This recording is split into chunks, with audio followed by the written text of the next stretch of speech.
Welcome back, Gobble Gobble Theater. We come here in distress because, Murray, this isn't just America's democracy. This is the world's democracy, and the world has decided, fucking, we don't get to do Rucker. We don't get to do Joan Chen again. We get to do Loren Avedon and his twisted sidekick. I don't even remember the guy's name. Bruce Vitali? Keith. Keith Vitali. This is... I wish we could just throw this shit away. I just want to tell all you guys listening, I hate you. Well, I hate 40% of you because 40% voted for this movie. Right. I don't know if we're gonna even do this movie today, Griff. I've noticed a lot of voting discrepancies. No, you're kidding, right? I've been hearing a lot. I've been I've been putting my ear to the ground. I've just been like each night before I go to bed after you said, "Hey, No Retreat, No Surrender 3 is winning." When I was doing my prayers that night, I wished for. I'm like, but did we count the mail-in votes? That's the thing. Did we? I don't think so. I think they're still out there. They're still out there. So I'm going to do this under duress because I got my man Rudy on it. I call Rudy up. I was like, Rudy, if you can make it, if you can finish oozing out that black oil from fucking X-Files, and you can look into this. I know you got some other shit happening right now, but this is more important right now. This is absolutely important. Again, this is the world's podcast. This is bigger than America. Right. And Rudy said, "Hey, I'm gonna be at Dildomania, whatever that place was called. There's an old porno shop at the corner of my street. We'll do a press conference there, and we'll find out that this is all bullshit. This did not win. Rutger Hauer won. Rutger Hauer won by Bigley. By Bigley. And I contest this. I will not concede that this movie won. We'll go through with it, but I'm not going to concede that it did. And if I'm proven right, if Rudy finds what all this shit I've been hearing about, did you know Dominion, the voting tabulating machines that are from Venezuela, the ones Twitter uses, they use it too, right? You're exactly right. For the polls, they use Dominion to tabulate the hundreds of thousands of votes we got for this poll. We're sorry, guys. We tried to send out mail ballots to everybody, but we didn't have enough stamps. COVID, we figured, you know. We didn't have enough stamps to send them out. So we went with Twitter. Right. We should have known better. Can't trust Twitter. We should have done a Zoom call and asked everyone to raise their hand for whichever movie. Democracy in its purest form. That would really work for us, especially. We're really democracy. Good with that shit. Yes, we are absolutely tight with that shit. So I'm just going to say right now, I do not concede that No Retreat, No Surrender 3 won, and I'm doing this under duress. Well, Murray, I like that the theme we picked for our opener today fits our whole, just attitude towards this movie. Because we went with the funeral music that they use in this movie. They use that music you heard a moment ago for the funeral scene. Like, isn't most funeral like sad, sappy, just organ shit? Isn't that public domain at this point? Yeah, it should be. Funeral march, something like that. Anything like that? No, they went with some weird synth. Once again, this is the third outing in this. Well, first of all, why is this movie just called Blood Brothers? That would have made. Why are they tagging in? Was No Retreat, No Surrender a big enough movie that they wanted to franchise it? We got to tie it into this. People will watch it. Well, we're not even sure if Loren Avedon's reprising role is the same character he played in 2. I don't think it was. Because I think these are serialized. And all they needed to do was put Bruce Lee's ghost in every one of these movies, and it would tie Bruce it all Lee together. Appears in the background of this movie. Well, that's... Come on, that's a stretch. It needs to be, right out there in the open. But no, they were slipping them in there, just in the background and everything. But one thing I'm going to give them, that they actually found a way for me to like Loren Avedon. I'm surprised. This was, everybody, here comes the big old swerve here, because we were both expecting to hate, just literally obliterate Loren Avedon. Hey, the way you make Loren Avedon palatable, put him next to Keith Vitali. Jesus Christ. Keith Vitali is the worst. I can't believe this guy shared screen time with the great Sho Kosugi in Revenge of the Ninja. It's crazy. And that explains why he has such little screen time in that movie. That he's barely in it. Yeah. Because Sho was like, no, this guy's fucking my picture up. He's a edit him out. Yes, that's exactly what Sho would say. Yeah, and you go and you do some of that extensive research we always bring to each and every episode. Always. IMDb. And you find out that a light scan. Everybody, it's a very light scan. If it's like big more than one paragraph, we don't read it. Yes. But yeah. But yeah, when you read into that, you find out that a lot of people attest to this as well. This isn't just Avedon going on there and buffing up his own IMDb profile. People were like, he trained 4 to 5 hours every day on his martial arts skills, so these movies could have cooler action And scenes. Vitaly just phoned it in. He didn't train at all. Yeah. He just showed up on the set. Yeah. With a broken arm, by the way. With a broken he had a arm. cast. Yeah. Which they had to work into the movie. Oh, it's great. It's a good job of doing that. But what... They do an excellent job of action scenes again. I think we've complimented Avedon on this in the past. Are good in this. I'll give them that. And it's funny because I could tell just by watching the fight scenes this is an Asian movie because it has that Shaw Brothers like fight. Like you never see in an American martial arts movie a ton of punches and blocking. You always see that in like the Shaw Brothers movies where it's like. There's always constantly blocking. There's a lot of that in there. So I could immediately tell this is an Asian production. What I really like is that they, unlike modern movies, action movies, this is what gives me, like, I don't even know the word. It just makes me sick watching them because they always move the camera around, like, constantly swerving and trying shaky to cam, follow along with the action. I love this because it's like you get a small little scene of action, one steady camera for it. You like the guy gets punched, he falls over the camera. Instead of going like following him down, it just cuts to the next scene so you can see the guy working on the next guy. So you're moving around, you're not static and like, flowing, everything is isolated, but it's just such a better way. In those days, you actually got martial artists. Yeah, and to stuntmen. do it. And you let them show off their skills. It was probably... And now you have actors that are pretending to be martial artists. I think... So that's why you got to have the camera shaking and all the zoom-ins, the super close-up. You can't tell what the fuck's going on. Yeah, it's just too disorienting. I don't like it at all. You get to see these guys and all the hard work. You hear about it with like Game of Thrones and all those people, how hard they worked on their sword skills. Maybe you could tell me if like that actually shines in Game of Thrones. No, it doesn't at all.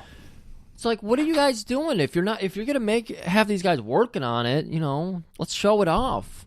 If you're gonna have like legit martial art champions in your movie, come on, yeah. Speaking of things that are underutilized, Franco. We got to talk Franco. The villain Franco? The villain Franco. He was creeping me out, which I guess a good villain should creep you out. I loved him. He looked like kind of a brain damaged Rutger Hauer from Blade Runner because he had that platinum white mullet. Well, Murray, that's what inspired all the young ladies now who get their hair done like in that silver white kind of style. Yeah. It's because of Franco. They're all into Do they do their eyebrows? Yeah, platinum blonde too? Usually the eyebrows too. Okay. They all when they go to get it, they say, "I want the Franco." That's what it's called. That's what it's called. And you're like James Franco? And they're like, no, Franco America. But my problem is that he gets maybe like 3-5 minutes into this movie. Like he doesn't get a lot of time, and he's creepy as shit. He has the most amazing weapon, which we'll get into. Oh my god, it's such a good weapon. That's what I love. You don't have that anymore, too. Every villain had their thing. Yes. And his is this weapon. His ace up his sleeve. Right. Very literal there.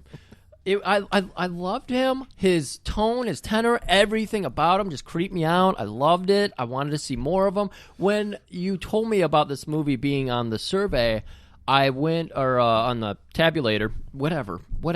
List. You just call it list, yeah. That works too.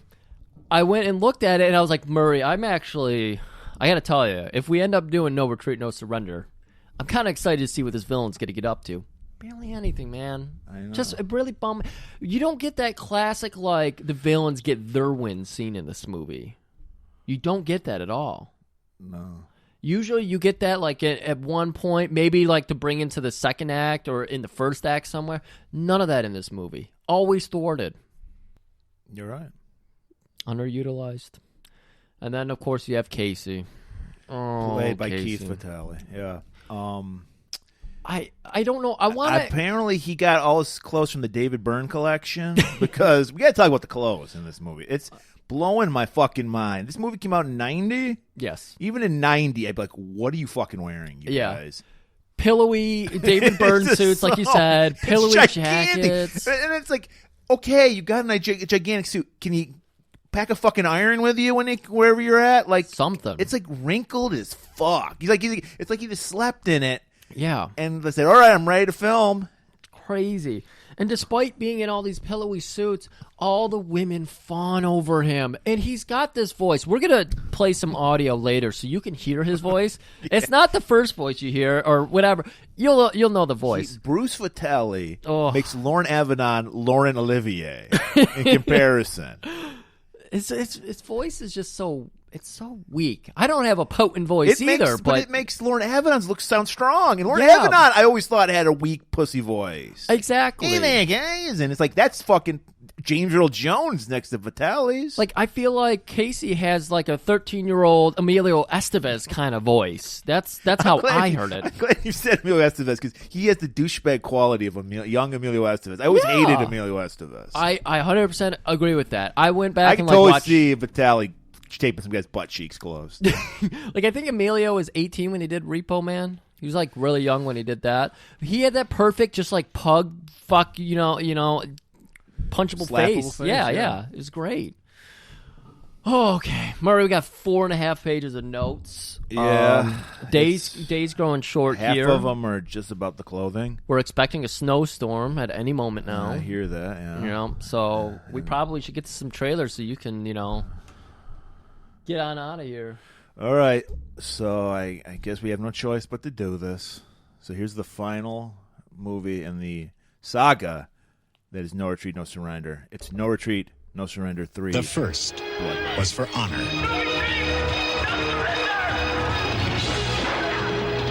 The second was for revenge. Mac, we gotta get her back. You want to start a war? You go.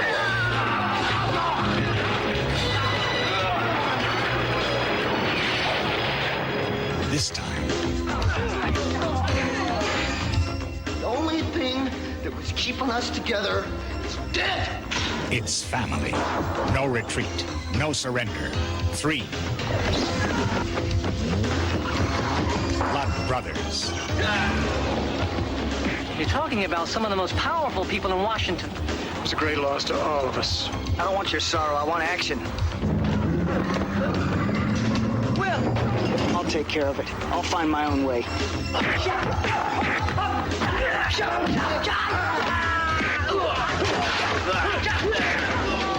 You know, we could use a man like you.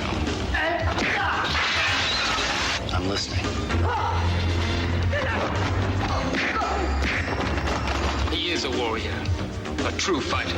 He is the one. Something big is going on, and I'm a part of it. And when I know exactly what it is, I'll contact you. No retreat. No surrender. 3. Some men are harder to stop. They're going to kill me anyway. You know that, don't you? Some ties are harder to break. What's shooting at us anyway? Everybody! You're a goddamn terrorist!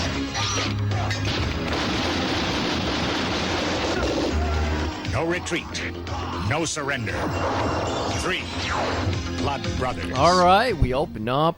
Got a beautiful...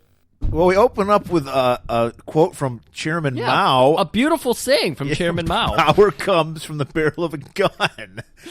Okay. All right. And as we sit here being confused about what the fuck that's supposed to mean because we're watching a martial arts movie, right? We get police surrounding what we assume is a bank. We don't know. Yes, first thing I thought was bank. Bank. Because whenever you see a heist, like a movie where there's a cops around a building, it's always a bank. Might be the state capitol. They might be like a mask thing where there's could like be a party mansion. Could be a party mansion. We don't know. All I know is upon second watch, post office maybe. I don't know. Post office. There we go. I noticed these. Oh, you know what? Post office makes a lot of sense because these. Wait, no, it makes no sense at all because socialists would probably be into that kind of thing. I don't know. Yeah, we're working into an Antifa versus socialist they're angle. Communists. Oh, communists. They're even excuse me. worse than socialists. They are awful villains, by the way, because everybody is running around in the first shot. You'd think if you had a bunch of guns and everything, everything would be cool, calm, and collect, and like people would be scared and pissing themselves, but in a spot. These people are all running around like chickens. It is chaos.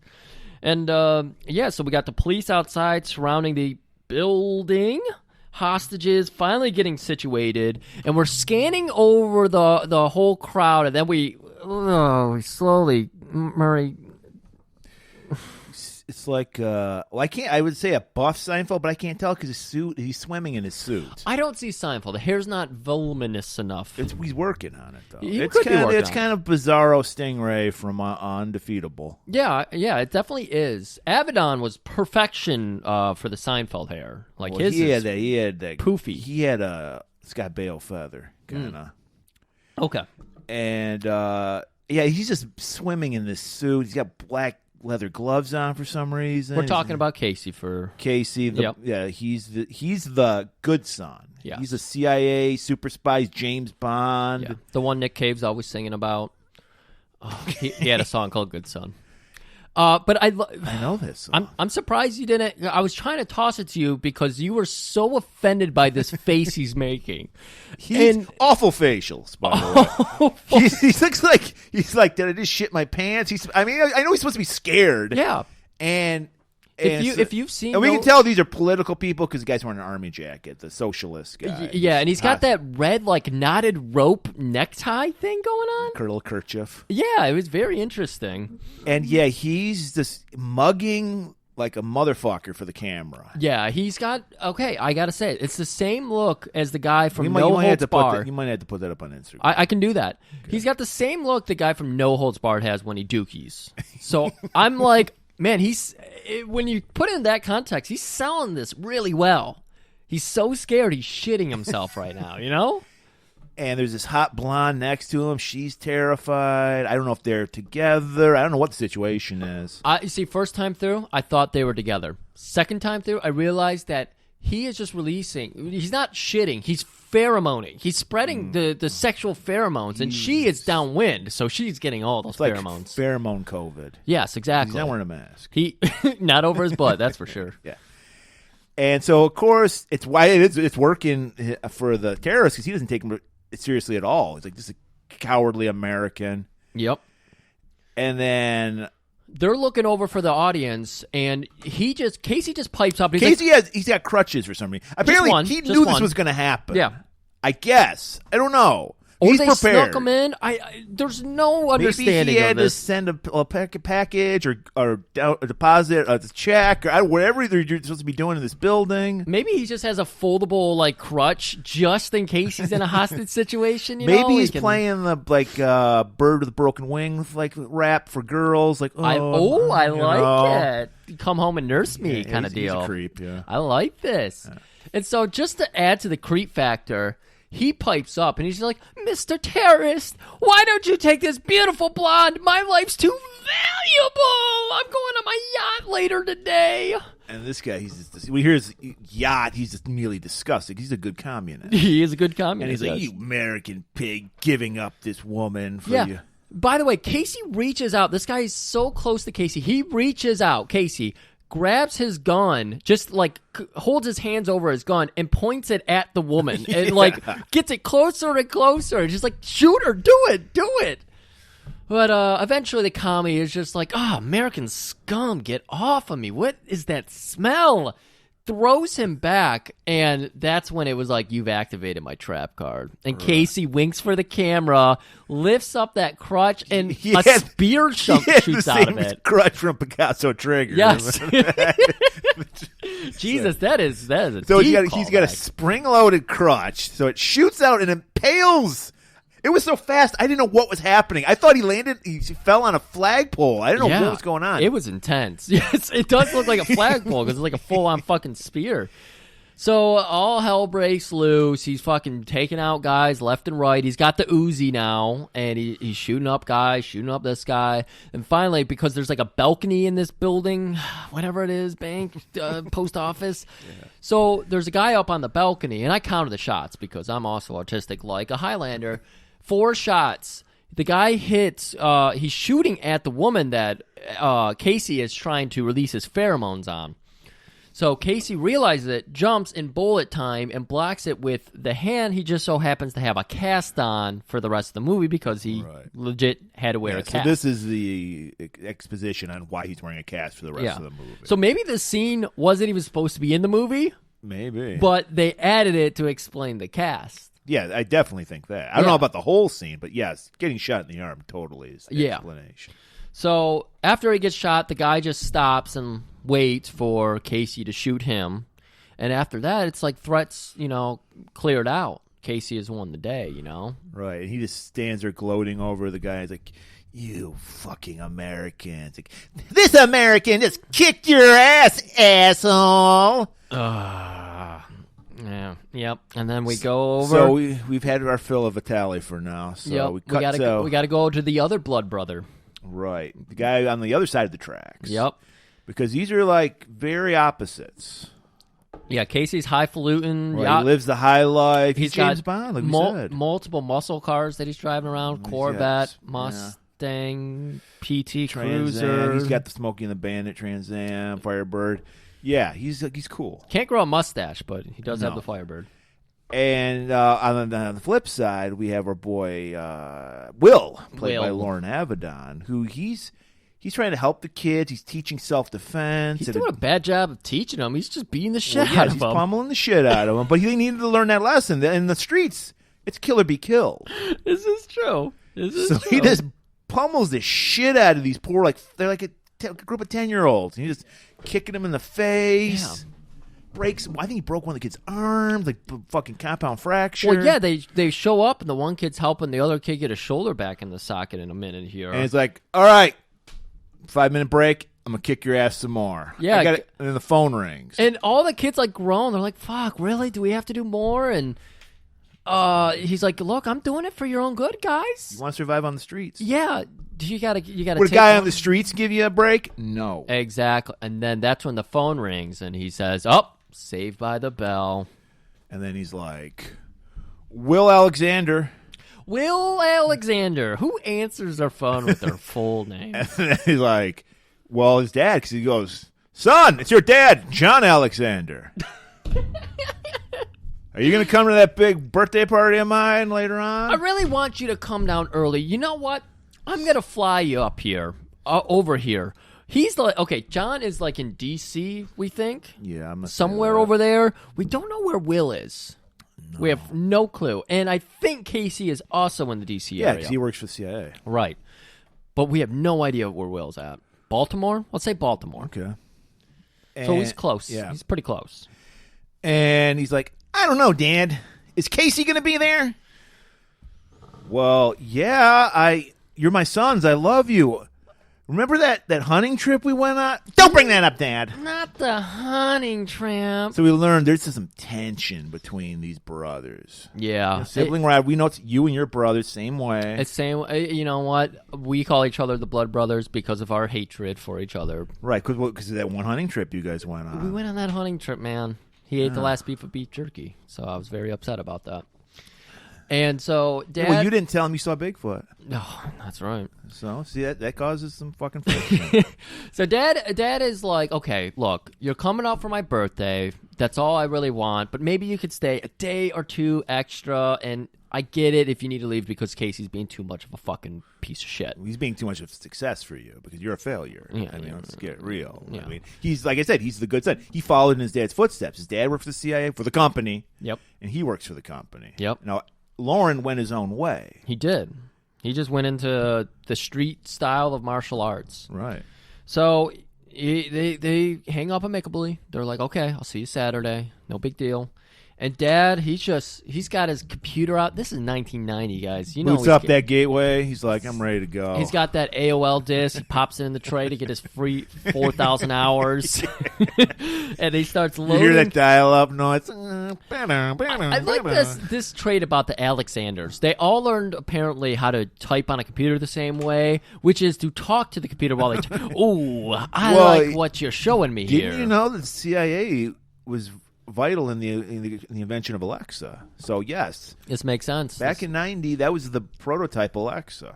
And so he is just kind of mumbling and he's typing with one finger at a time. He's doing the old peck, and he starts to load up this picture. Again, it's dial-up. Yeah, he's way out in the country if too. You're of a certain age and you were downloading porn, you know what it feels like. You're waiting, you're seeing each line. You're like, come on, Pam Anderson's tits, you know.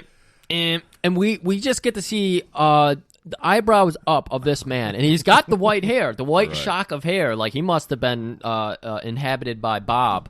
But he has brown eyebrows right now. That's all we get to see of this picture, because then we go outside where a couple of G-men show up. Yeah, one looks like strangely like Newt Gingrich, I'm going to say. And then he's got his young protege with him. Oh, yeah. They both got the fucking aviators on. They're looking badass. They're looking like a couple G-men in full-on black and white suits. And we're like, uh-oh, what's going on? Are they Yeah. gonna, like, do something to him? Well, we knew Dad was up to something suspicious. He worked for the CIA. He's trying to retire, or has been retired. I couldn't figure that part out. This might have been like his 2-week retirement party, for all I know. And so Newt, he's like, he goes to talk to his buddy, and he knows he's gone. And then he turns the other way, and there's a gun right in his face. And he's like, getting slow, old buddy. I should have never bet on those Washington football teams. Yes. 'Cause he said that. He wanted to be sensitive, even in 90. Even in 90. Washington football team. Yep. They're not very sensitive later in this movie, but right there And they were he's like, sensitive. here's that $20 I owe you. And he's like, Dude, it was $100. 100, wow. And he was like, yeah, they were just a play. This is the Lions apologist for you. They were a play or two. If Swift didn't drop that pass, we would have won the game. And John is just like, 52-6 is not a close game. Right. They played hard, though. Yeah, it was close up until the first end of the first quarter when they went down 40-2. So we were supposed to look to make sure who was right, because me and Griff have conflicting views of what happens after this. I'll allow you to tell your side of the story. So they go inside and they're having a conversation. They do point out, like, where's Tommy, my partner? Oh, I tied him up to a tree over there. And Tommy is, like, half undressed at this point. Like, his tie's all undone. His jacket's half Pants up. around his ankles. I don't know what that dad was What doing. did John do? Why is he out in the woods by himself with no lady? Mom's not in the picture anymore. We never know what happened to Mom. Dad's, I mean, we already said Casey takes after I'm going to say Casey was responsible for Mom's death, and that's why Will has a grudge against him. Interesting. I think this is interesting. That's the backstory I created in my head. And because I could never think, why would these guys hate each other? They're beautiful.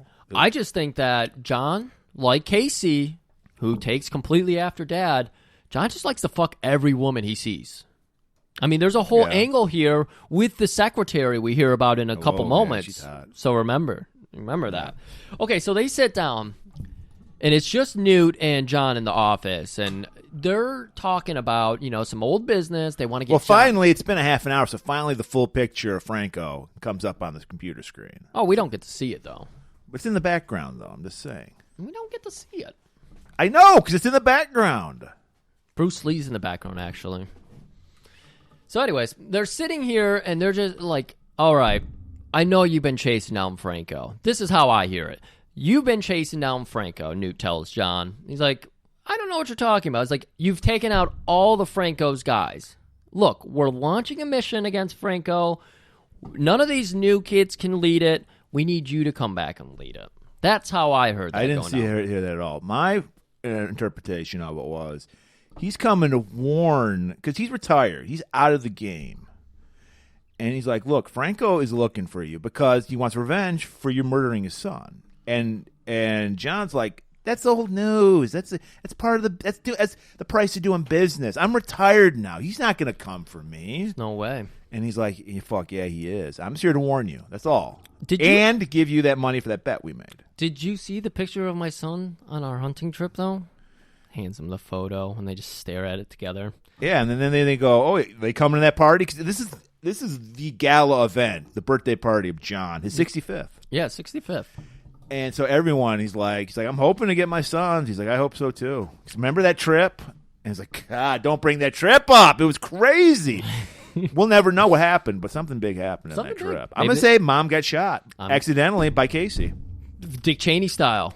Exactly. Shot her in the face. They're quail hunting. Okay. Yep, that's what we do here at Golan-globus Theater. We just answer questions. Right.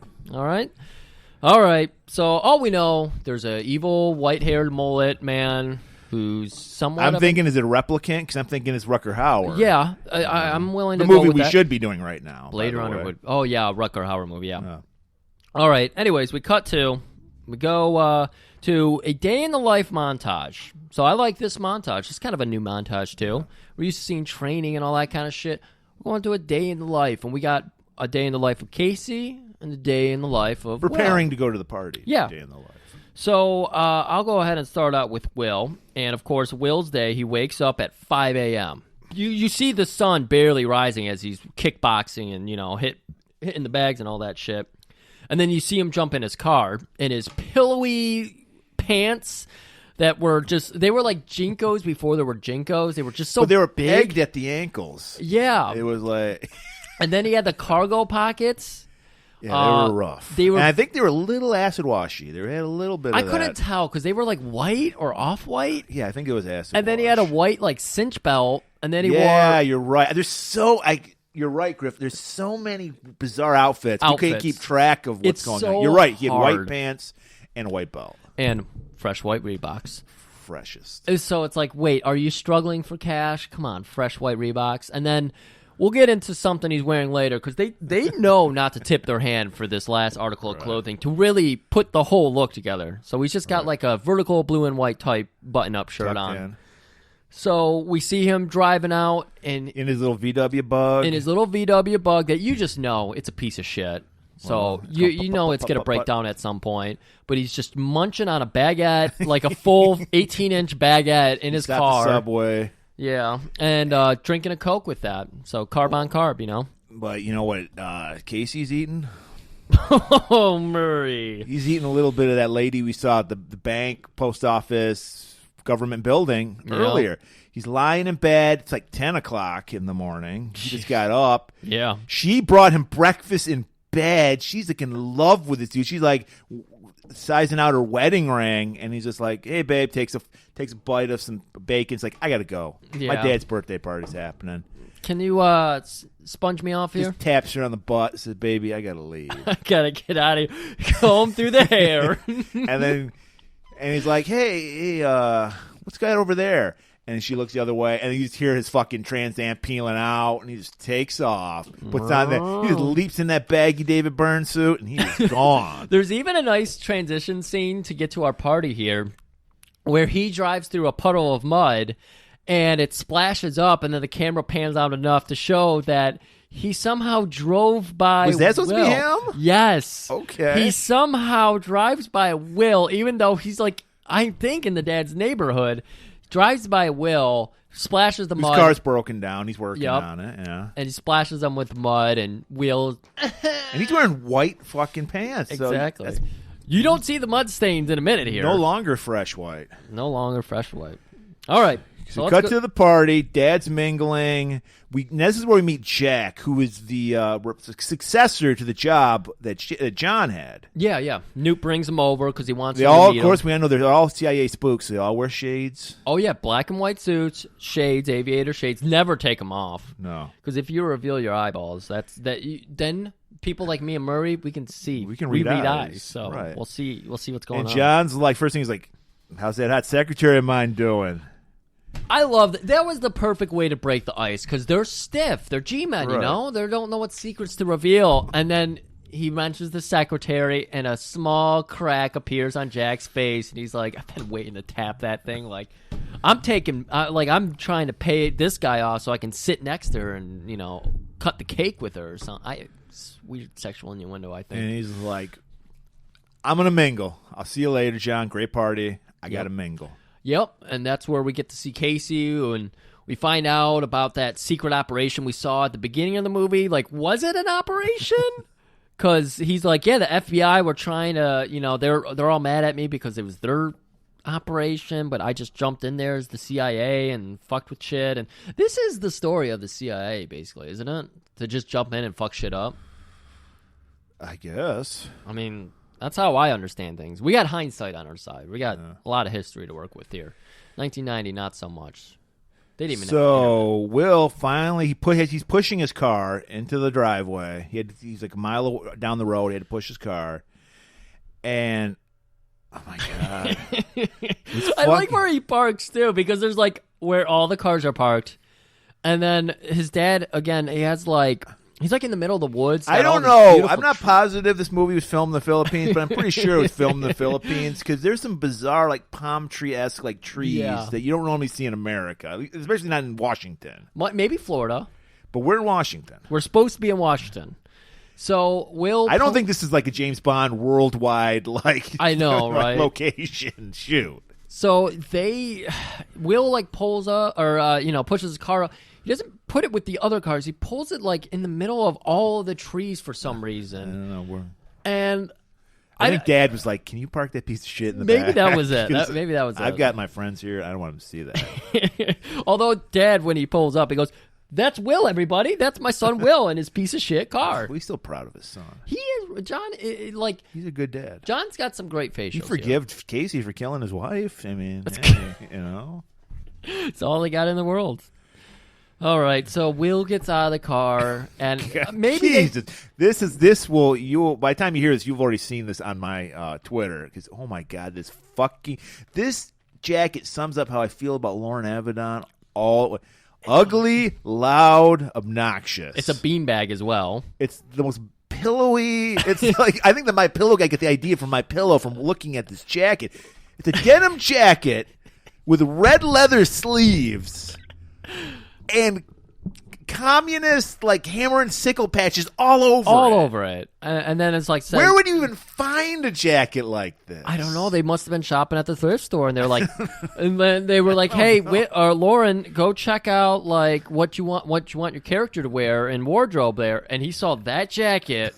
It was like, yes, this is the one. And then it even had like something so we could cinch it up at the waist so you could get it to pillow over. It was, oh my God, it was too much. Oh God, he was going to float away. It was so pillowy. And I love this. This is the one time Casey has a good facial reaction because he sees that jacket and he's trying to emote this series of complex emotions like I want to punch you, this is disgusting, but also I'm trying to be cool for Dad, and he just pats him on the shoulder and is like, nice piece of shit. I mean, your face and your jacket and your car.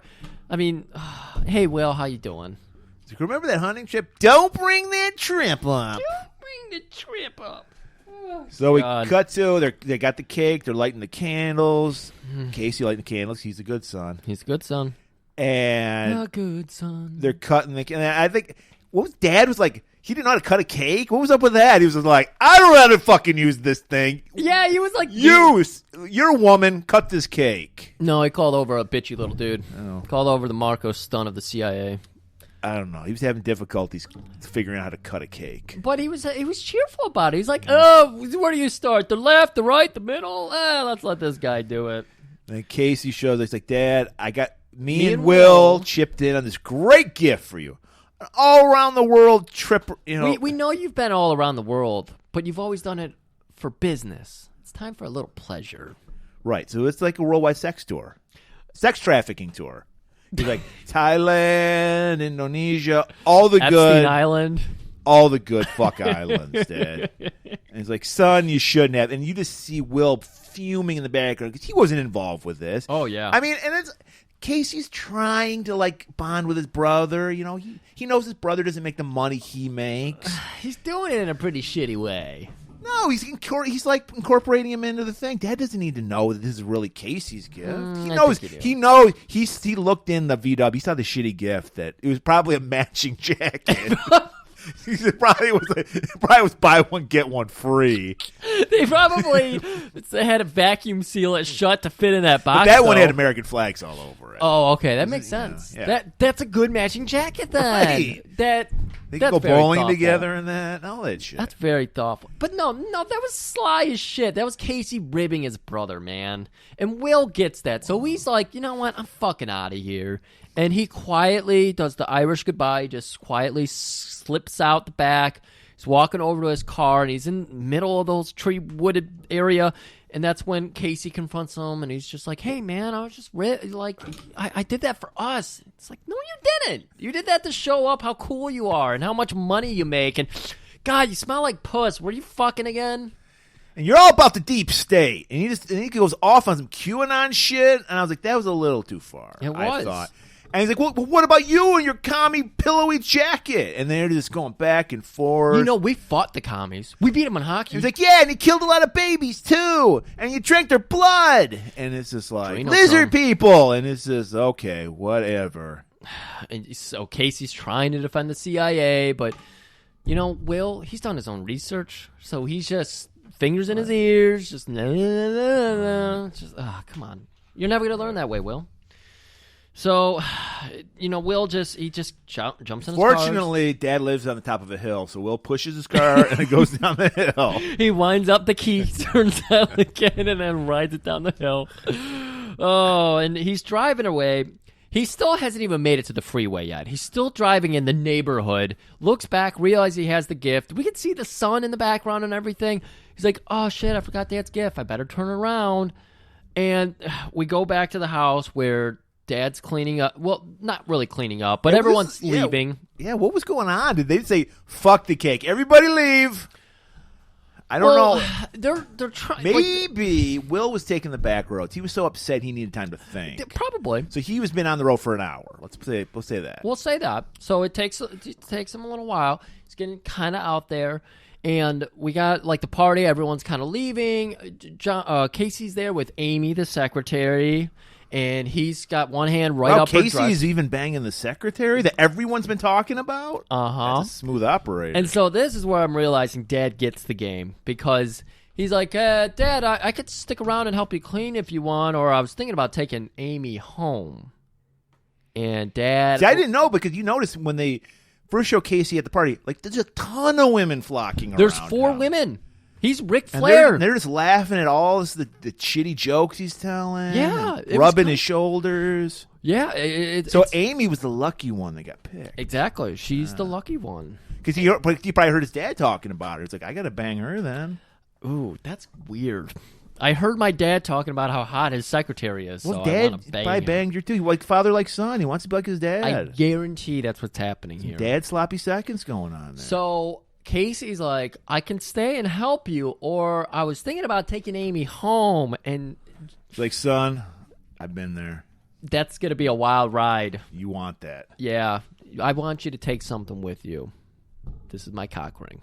Oh, I thought he was going to hand us some condoms. He's like, you don't want to get what I got. It's good, but it burns. No, he taught his son how to pull out. Okay. Well, I'm saying I'm not talking pregnancies. I'm talking whatever Amy has. She gets it out. I said it burns. So I was like, look, I got to go do some work on my computer. You go off and fuck my secretary.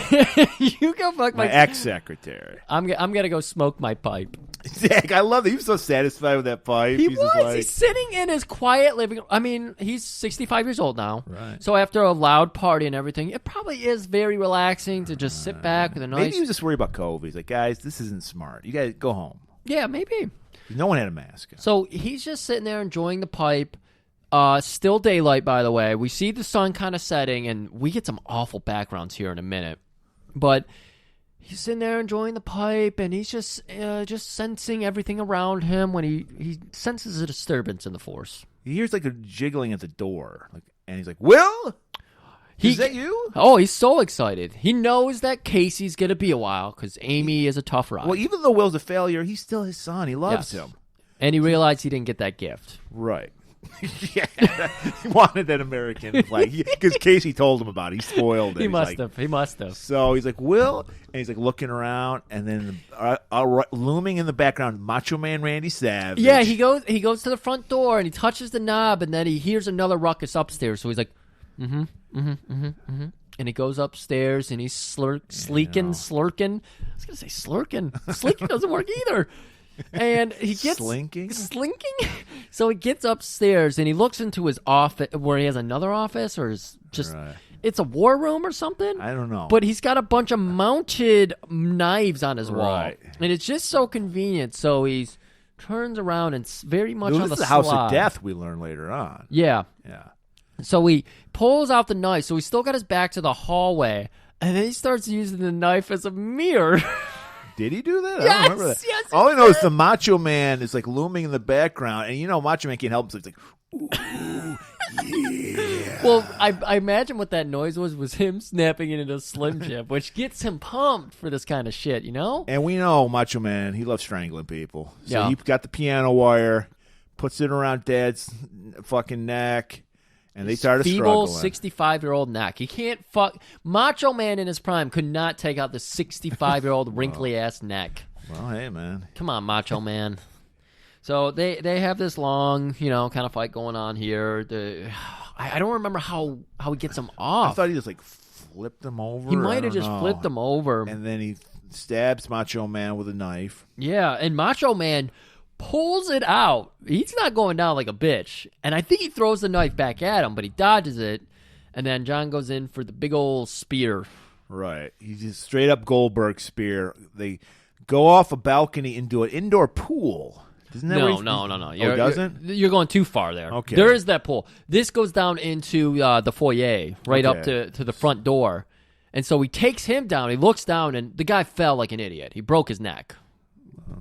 So, I mean, he did get thrown off, so it's not like he had a choice.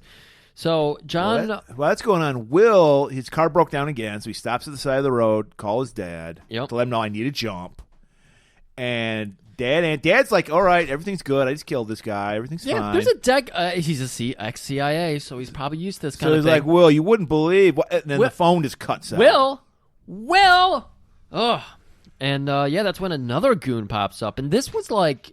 I think this might have been Franco's number one guy. I call him George Eastman. I was getting a George Eastman vibe. Very much off so, yes. I was like, this guy looks way too familiar. It kind of reminded me of Chuck Norris in the one Bruce Lee movie he was in, because he just had that, long haircut that this guy kind of has. Yeah, but he had a beard. So, I said George Eastman. Yeah. No, Georgie's... Yeah, he's the number one hench for our man Franco. And so they... get the jump on John again, and then they throw him into his pipe smoking room. That's where we are now. I'm trying to remember how this house. This was a really cool house, and then the sliding door opens, and John's just on the ground, and he looks over. And he's like, "Who the hell is that?" And we just see light illuminating that white hair, glowing eyebrows. We don't see the eyebrows yet, Maurice. don't? This is why it's confusing. Because John would recognize this guy. There's not many people who have that white hair back in 90. I mean... Billy Idol, probably. Billy Idol, yeah, that's a good call. And so he's like, who the hell are you? And then he steps into the light, and he goes, oh, I recognize those eyebrows anywhere. Franco. So he sits himself up on his... Well, why would he recognize them? He thought they were brown. They were brown. I don't know. This makes no sense. How did he not recognize the white hair? He's been chasing Franco. He's been looking at photos of him, downloading them, painstakingly downloading them with his 22 kilobytes a second modem. So we get a little Background. A little background. We learn that he killed Franco's son, and now he's there for revenge. Yeah, and John's just like, look, you put your son in the wrong place. Victim blaming. You put your son in the wrong place. Just so happens. And Franco agrees with you because he's not having it. Yep.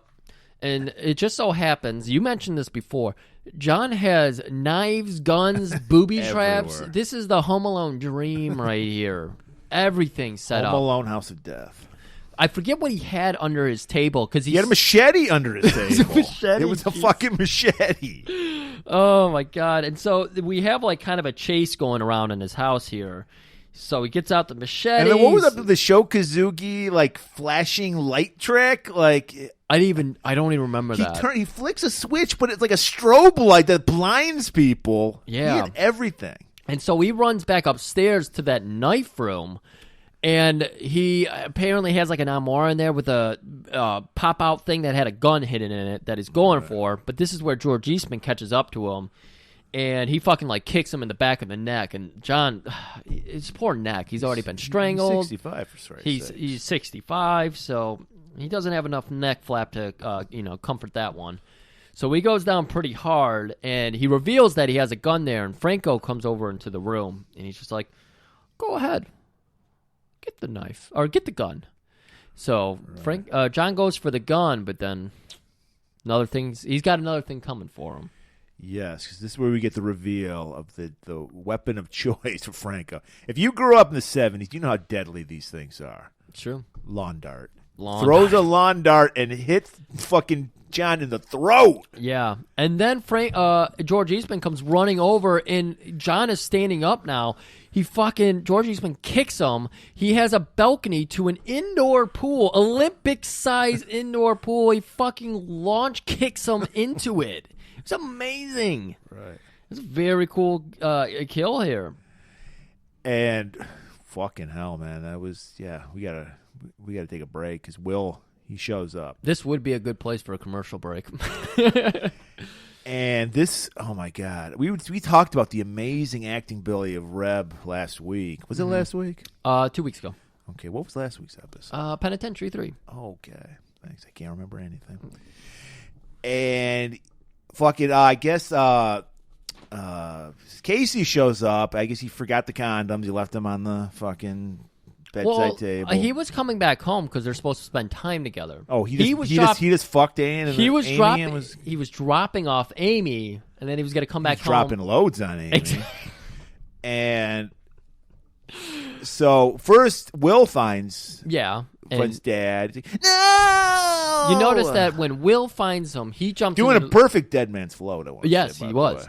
Will jumps into the pool to ruin his pillowy pants and his perfect white Reeboks. First, he did take off his commie jacket. He's not ruining that. He did take off the commie jacket. You are right about that. So he's willing to jump in the pool for his dead dad.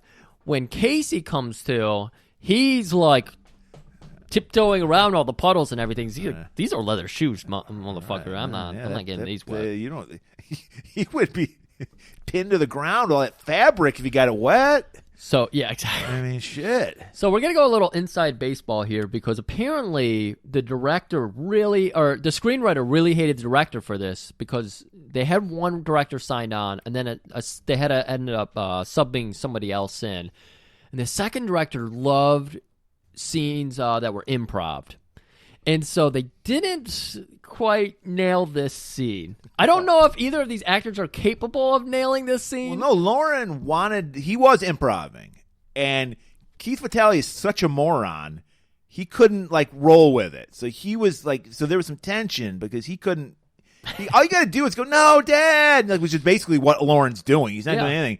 But then there's this beautiful moment where Dad, he's, in on it. He's enjoying it, too, the actor playing the dad. And he's just like, son, tell me about Disneyland. And this is where the improv comes in. Lauren's like, well, there's a genie. And it'll grant you a wish, Dad. And he's like, my wish is that my sons finally get together again. And then he dies. And Casey's just like, why did you tell Dad that? It's too expensive to go to Disneyland, even for me. That wasn't a part of the fucking all-around trip? It wasn't Fuck Islands and Disneyland? I thought Disneyland always came with the Fuck Island tour. No, Disneyland's too expensive. Too much extra? It's too much extra. Oh. Yeah. But it's crazy how the energy between these two. We were thinking about doing one of our dramatic reenactments of this, but it's too impossible. Yeah. You can't do it. You can't land this fucking scene. It's impossible. Yeah. We just our improvisational skills are too good. We can kill it, but yeah, fuck, we're not Lauren Olivier level. So I like that during this scene, after Dad confesses that he wants them to get back together. Get back together? Start over? Starting over. They cover him that was with playing in the background. They love how they cover him with a towel. They're just like, I don't want to look at this dead man anymore. Well, you can't see because they're going to lie. They're lying to their dad, so they're feeling ashamed. So they cover the face. And so Will gets up and he's like, I'm going to get these bastards. And then bastards! He lands the word. He should have been watching Italian dub movies because Casey gives off the saddest little bastards. He's like, I'm going to go get in my car. And I'm going to get these bastards. It's like flat. Everything about Casey in this scene is so flat. Except his pillowy suits. And this is our dramatic funeral scene now. And that was the music again we opened up with. It's like, what? Yeah, we're right on the site of the Iwo Jima statue. I did not realize this statue is giant. Yeah. I thought it was just like a life-size statue. This is like 3 times the size of a life-size. In every movie funeral, there's got to be like 5,000 people there for it. There's a 21-gun salute. He's getting the full military send-off funeral. And everything. Yeah. And so... He's a hero. He's an American hero, bro. Will, I don't They buried him in the pillowy American flag jacket. Will insisted. They laid it across his. I thought it was kind of tasteless that Will came with his commie jacket on. That's all he had. That was his dress coat, his dress jacket. He just didn't cinch it up so it covered his naked bare buns. Oh, my God. That jacket would be a dress on him. So, of course, the CIA, Jack and Newt Gingrich, they're walking over to offer their sorrow, and they talk to Will first. And they're just like, oh, man, we're real sorry about your dad. And he's like, you CIA motherfuckers can shove it up your ass. I'm not talking to you guys. I know all about the Bay of Pigs. Know all about it. That's his big gripe. Well, he's a commie, so you're right. Yeah. And so Casey has to come over, and he's trying to cool the air, but they're like, you get that fuck. Jack literally says, get him back over here to apologize to us. And Casey's like, I'm not going to do that. He's like, well, then you need to apologize to us. And Casey he actually was like, no. I was kind of surprised by this. So this moment. is bringing the brothers together. Yeah. Is that he's kind of like, wait, what the fuck? No. This is America. First Amendment? Yeah, it's First Amendment, guys. That's the freedom one. Speech or something. So he's like, he's chomping at the bit to catch this Franco motherfucker. So not even next day, next hour, they're in Jack's office. Yeah. And he's like, I want all the intel you have on this Franco guy. And of course, Jack's like, no, you're in too deep. Well, this is your family. Right. You can't be on a family case. That's illegal. That's completely out of regulations here. So you can't do it. And he's like, you're in too deep. It's just, there's too many emotions. Let us handle it. Yeah. Okay. We're not gonna let vendettas be happening, running around in the CIA. So why don't you use some of that time off? I got this ticket here. He took it off of fucking John's body. Smart. It's like it's a world tour of all the fuck islands. Yeah. And Disneyland. I got Disneyland added to it. Right. You're gonna be up to your ass in cotton candy It's actually trees. Disney World. It's Euro Disney, even worse. But he doesn't need to know that. He doesn't. And so he's just like, sure, that sounds great. Casey, for once, is actually putting on a good act. He's like, you know what? And he kicks his legs up on the desk. He gets a cigar out, and he's lighting it up. He's like, I think I do deserve a vacation. I'll take you up on that, Jack. I'll just, I'll just go, close out my computer. I don't want you guys paying, for energy bills and all that kind of thing. Turn off my computer. So, I don't know what his suit is so baggy. I literally thought he was wearing a raincoat over his suit. No, that's his jacket of his suit. It's straight up David Byrne, Talking Heads fucking suit. And it's wrinkled on top of it. It irritated me so much. When me and Murray were talking about this movie this morning, he's like, I need you to find this outfit and this outfit and this outfit and send me pictures. And I was like, I don't remember these. How do you not remember it? I was like, Murray, there was 45 outfits and they were all outrageously retarded in their own way. Like, how do you expect my brain to comprehend all that, keep all these notes, remember all these wonderful lines? It's too much. So when you want some files on the down low, who do you go to? You go to the tippy-top basement of the CIA. Tippy-top basement. And you find that the highest level of the basement is where you go. You find that motherfucker Franklin. He looked like he was working in a library. Right. Like in fact, he went through and he's finding all the files. Casey was, and he finds his dad's file because and there's a sign like, "Hey, please remember to sign these out." Right. Honor system, of course. He's got the card catalog and shit. Looking for his dad. Dewey Decimal System.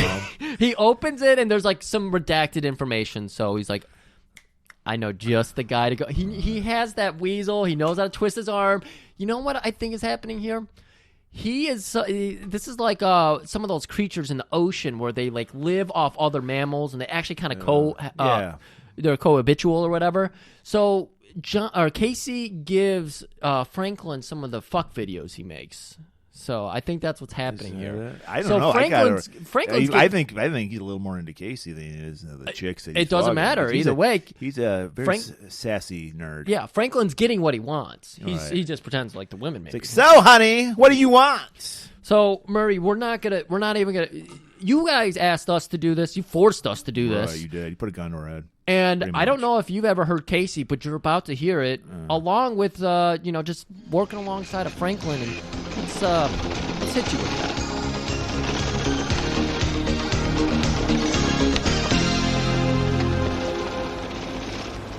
Nice to see you, Casey. I need your help. Doesn't everybody? What can I do for you?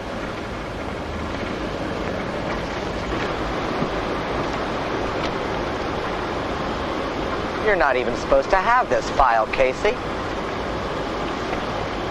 Seriously restricted, my friend. There's a huge chunk of this file missing, and I've got to see it. Aren't all the files in that computer? Yeah, but both you and I need clearance. Franklin, I'm giving you the clearance. Okay.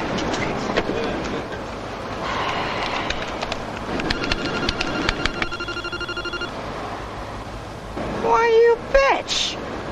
Now you're pissing me off. I'm gonna have to get nasty with you, honey. She loves it when I talk rough with her.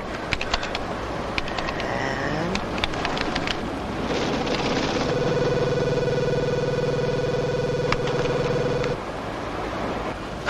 Got you, you whore. Access permitted. She's all yours, Casey. But I can't stick around, you understand? Okay? Thanks, Franklin. Sure. Which button do I push to print it out? This one. But I didn't see you. Right? I was never here.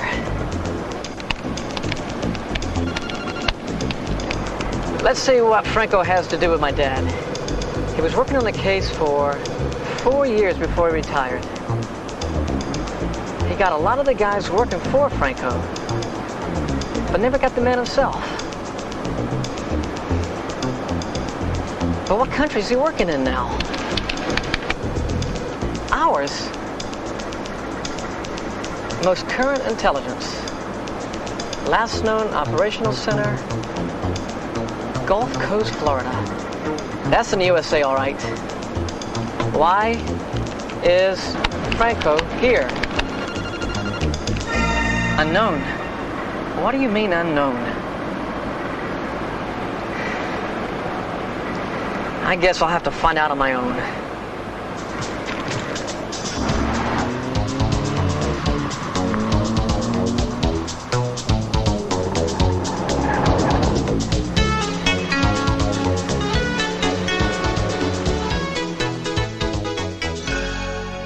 All right, so there's Casey and Franklin, two very eccentric characters. The worst exposition dump ever filmed. It was just a fantastic scene. I mean, we get a sassy computer tech, and then we get the worst we're like behind the monitor he's working at, and we're just seeing Keith Vitelli trying to look like a guy reading a computer screen and chirp away at the typewriter keyboard. And yeah, he's asking it questions like it's Alexa because it's Alexa. Yeah, right. CIA. This was prototype Alexa. Yeah. We know that. And so he's asking it like, wait, you don't know where Franco is? And I guess the computer responds to him or something. We don't hear it. I didn't hear it. I didn't hear anything. So I don't know what kind of conversation they're having here. It's a one-sided conversation, apparently. But yeah, eventually it leads to like, well, Florida's in this country. Well, it leads to the Gulf Coast. Gulf Florida. Coast. Oh, and he's smart enough. He saw that on Jeopardy the other night. Which means the really asshole side. It's not Miami where all the hot babes are at. It's like where all the rednecks live, the Gulf Coast. Oh, really? Yeah. I don't know how Florida works, man. Yeah, the whole northern part of Florida is the redneck. Yeah, I know when you get like up into the Panhandle. Is that what they call it? The handle. Tallahassee. Yeah. I think they're in Tampa. Isn't where they go in this movie? I don't remember. We're going to say Tampa, where all the tampons live. There you go. And so he's got it. He knows where to go. So now it's just a matter of going home, packing, and going to the Gulf Coast. Yep. And so he heads home, and we just cut to him pulling up in his old apartment garage. We haven't seen Casey in his home yet because he's always fucking broads and in their home. Right. So this is the first bring time. A broad to your home. You're going to stick it and kick it. And so he pulls up in the garage for his apartment complex, I guess. I don't know. Yes, that's a good thing. Okay. And he notices that there's a woman passed out in front of a car. Yeah. And when he sees a woman pass out, you know what Casey's going to do. Oh, yeah. So he immediately runs. Oh, no. That implies... What? That seems to imply a lot. Casey is a fucker. Yeah, that's exactly what I'm implying. So do you think he's bringing her back to his place to wake her up? He's going to do something mouth to mouth. I don't know if it's resuscitation or what. I don't know. But the joke's on him because this isn't even a woman. It's a dude in drag. A communist in drag at that. Were the guys in the beginning, are they in Franco's gang? Were they separate? What's going on? No, they're not in Franco's. Oh, you know what? I believe they are. I think Franco and his gang are commies. Okay. Because there was a moment when, yes, I don't remember where it was at, but there was a moment when we see Franco at his warehouse, and he was like, hey, the bank mission, the USPS, the Postal Service mission, it failed. And, in fact, we lost 4 members. And they have a moment of silence for the 4 members. Oh, that okay. actually did happen. I thought that was a callback to this fight right here. It's for the beginning? Because they kill everybody here, too. It might have been for here. Either way, these gangs are connected because these guys said... It's all Antifa. It's all... Yeah, these guys were saying, we're going to get you for the 4 guys that were killed. And then Franco has a moment where says, what about our 4 guys? It's like the domino. It is a domino. So they are all commies and they're all working together. So he starts kicking ass in his billowy suit. Yeah, he gets... he gets one guy down. He gets Why the is cross-dresser Will down. showing up again? I thought they hated each other. Well, I have no clue. Because we need Lauren Avedon. Maybe because he doesn't live. He needs a place to crash or something. Maybe he wants to Maybe he wants to reconcile like his dad's dying wish. We'll say that. But it's 6-on-1 for poor old Casey in this scene. And after he kicks over the fucking cross-dresser, he gets backed up into a car. Was it his car? I don't think so, because it was like a tan car. Maybe it was the commie car. Yeah, it was the commie's car. And so they start bashing out the windows and everything. He leaps out of the back window. It was crazy. Yeah.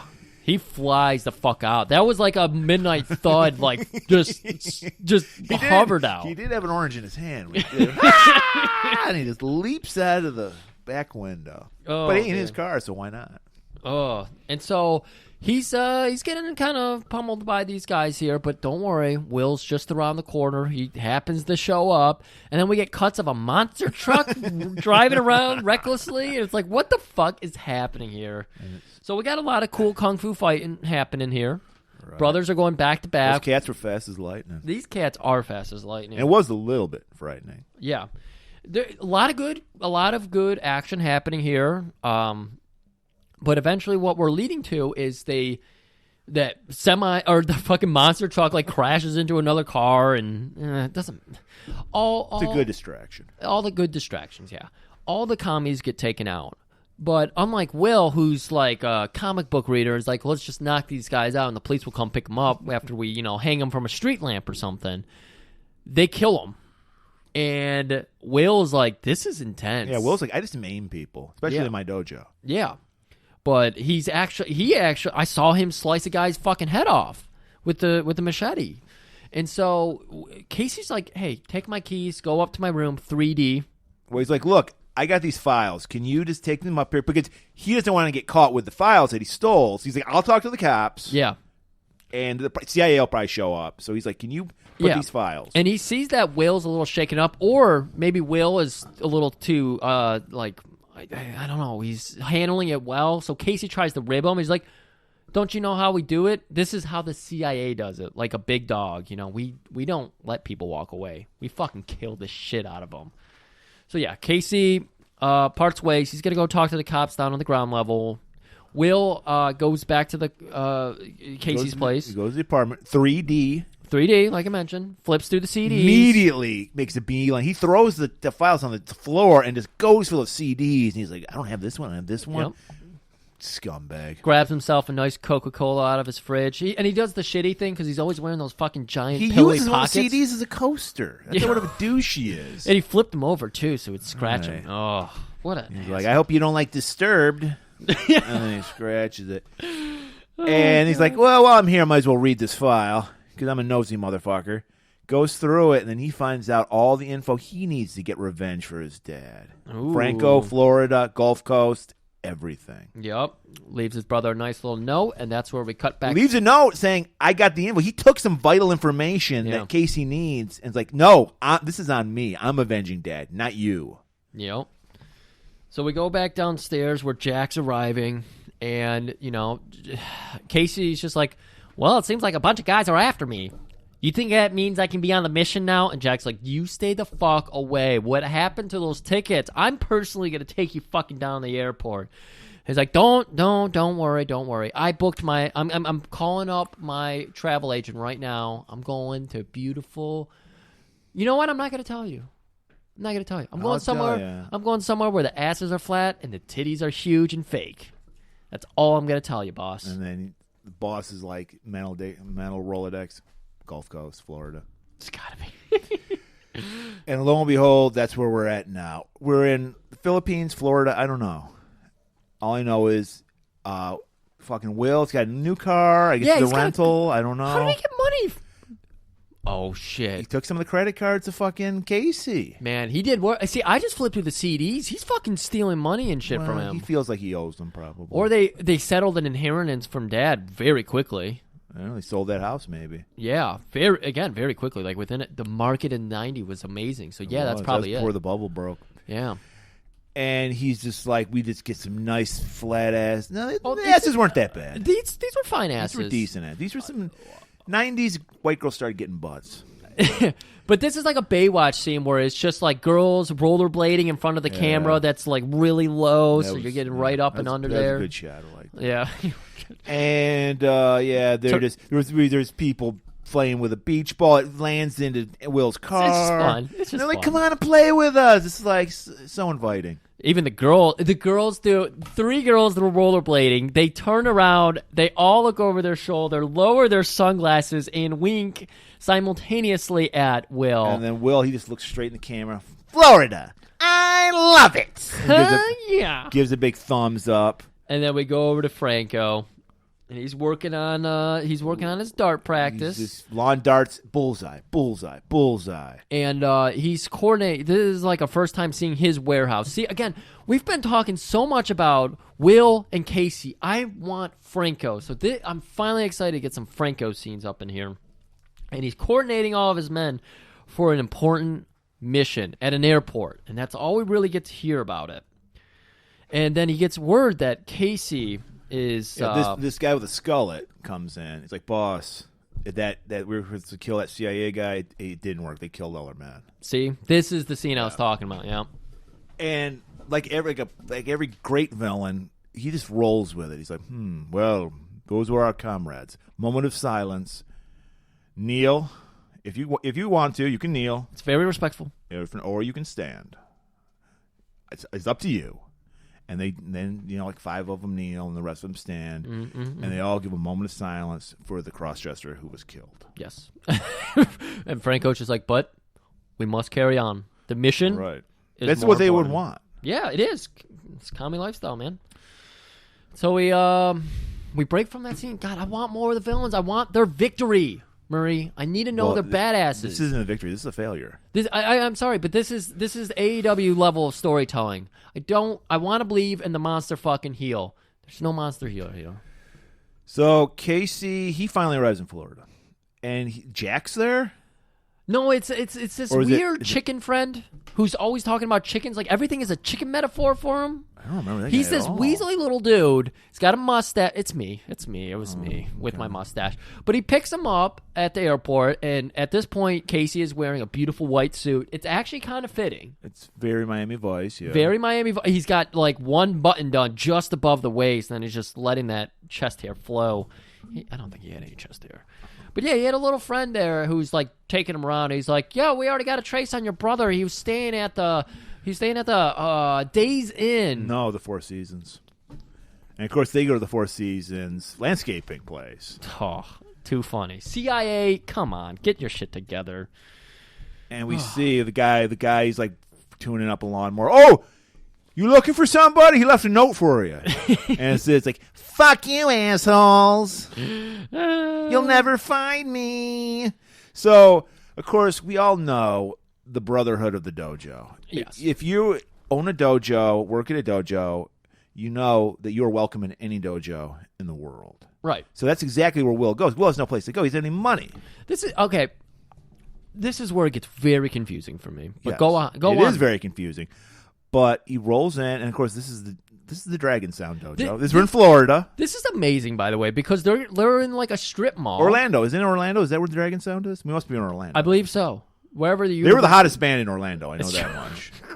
So they're like in a strip mall store. Well, that's where every good dojo is. Exactly. But they're in a strip mall. Then they walk in, and it's like this beautiful bamboo. Right. It looks like style. fucking. It looks like Miyagi's dojo. Yeah, and it's like 2 floors. Outside, it looks like Cobra Kai. Inside, it looks like Miyagi. Yes. It's like 2 floors. When we saw the outside, it's not 2 floors. So it's like some crazy shit happening here with perspective and all that. But yeah, Will walks in, and he's knocking, and he's trying to find some dojo buds. Right. You know? Yeah, I heard there's this band, the hottest band in Orlando, Dragon Sound. I'd like to hear some of this. And all he's hearing is the sound echo. And then, but this is where his big mistake. He notices some Dragon Sound CDs, and he starts can't help himself. Can't help it. You don't. That's one rule. That's rule number 1. You don't break about the Dojo Brotherhood. You do not rifle through. Fucking CDs. The magazines are fine. The CDs, Right. however, Yes. yeah, you don't fuck with those. So guys immediately attack him.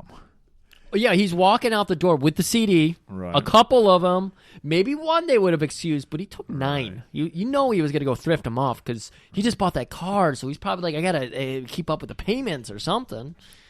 Oh. But yeah, he hits it, the door starts to open, and the bell starts to ring, and then fucking 9 different dudes. It's 4 dudes. Dragon Sound, and then you hear that fucking great Friends music. forever be friends. An Asian dude catches his nose with his foot, and then all hell breaks loose. Oh my god! Another cool action scene though. They're like Right. they're chewing up. Destroying they say, everything. Yeah, beautiful well, bamboo furniture. Of course, breaking chairs over each other's backs and everything. Oh, it's amazing.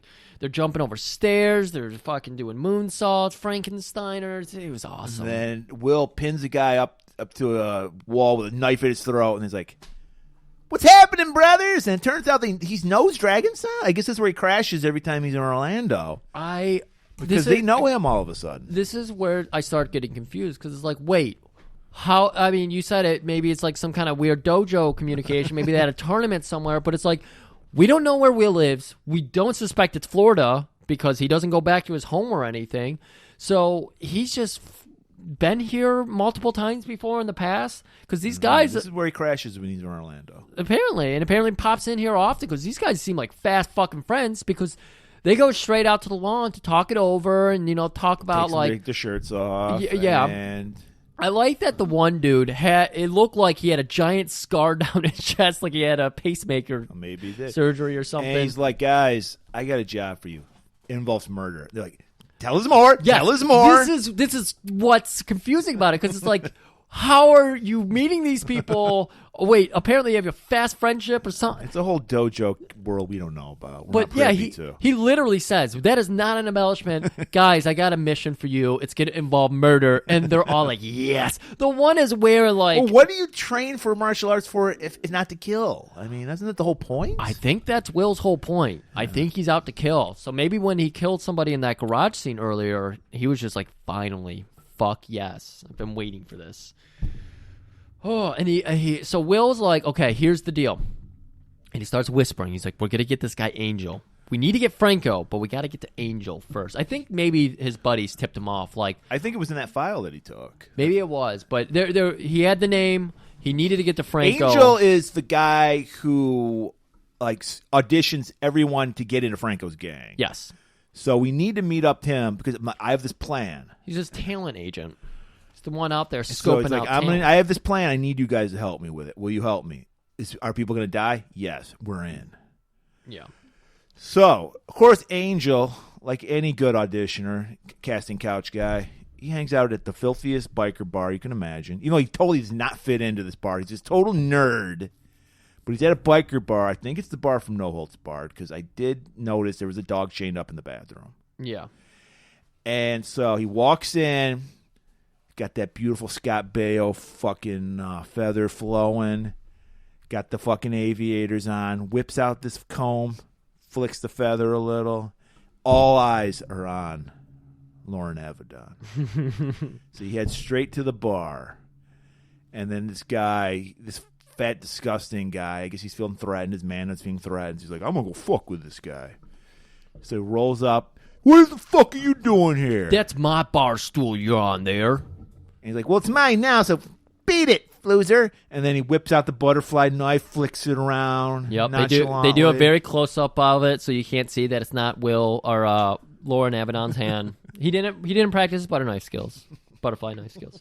So he did practice his butter knife skills. He did practice needed a butterfly knife. Man, they hand him a roll, and the way he just slathered that butter on. And like every bully, this guy bitches out immediately. Yeah, he says, he's like, well, I don't want to sit in there anyway. He goes beyond that. He says, what you're going to do is you're either going to lose a testicle or you're going to pat me on the back, tell me it's good seeing me again, and you're going to have a beer with me. Because he's trying to lay down that he's a tough man, but he's one of them. Right. That's what he's trying to portray here. And so then, just like the fucking scene out of Pray for Death, these 4 crazy-looking dudes come into the bar. One's a cowboy, one's a ninja, they're not. They're just in their street clothes. It was the gang from Revenge of the Ninja. It was a cowboy, a black guy in roller skates. Yeah.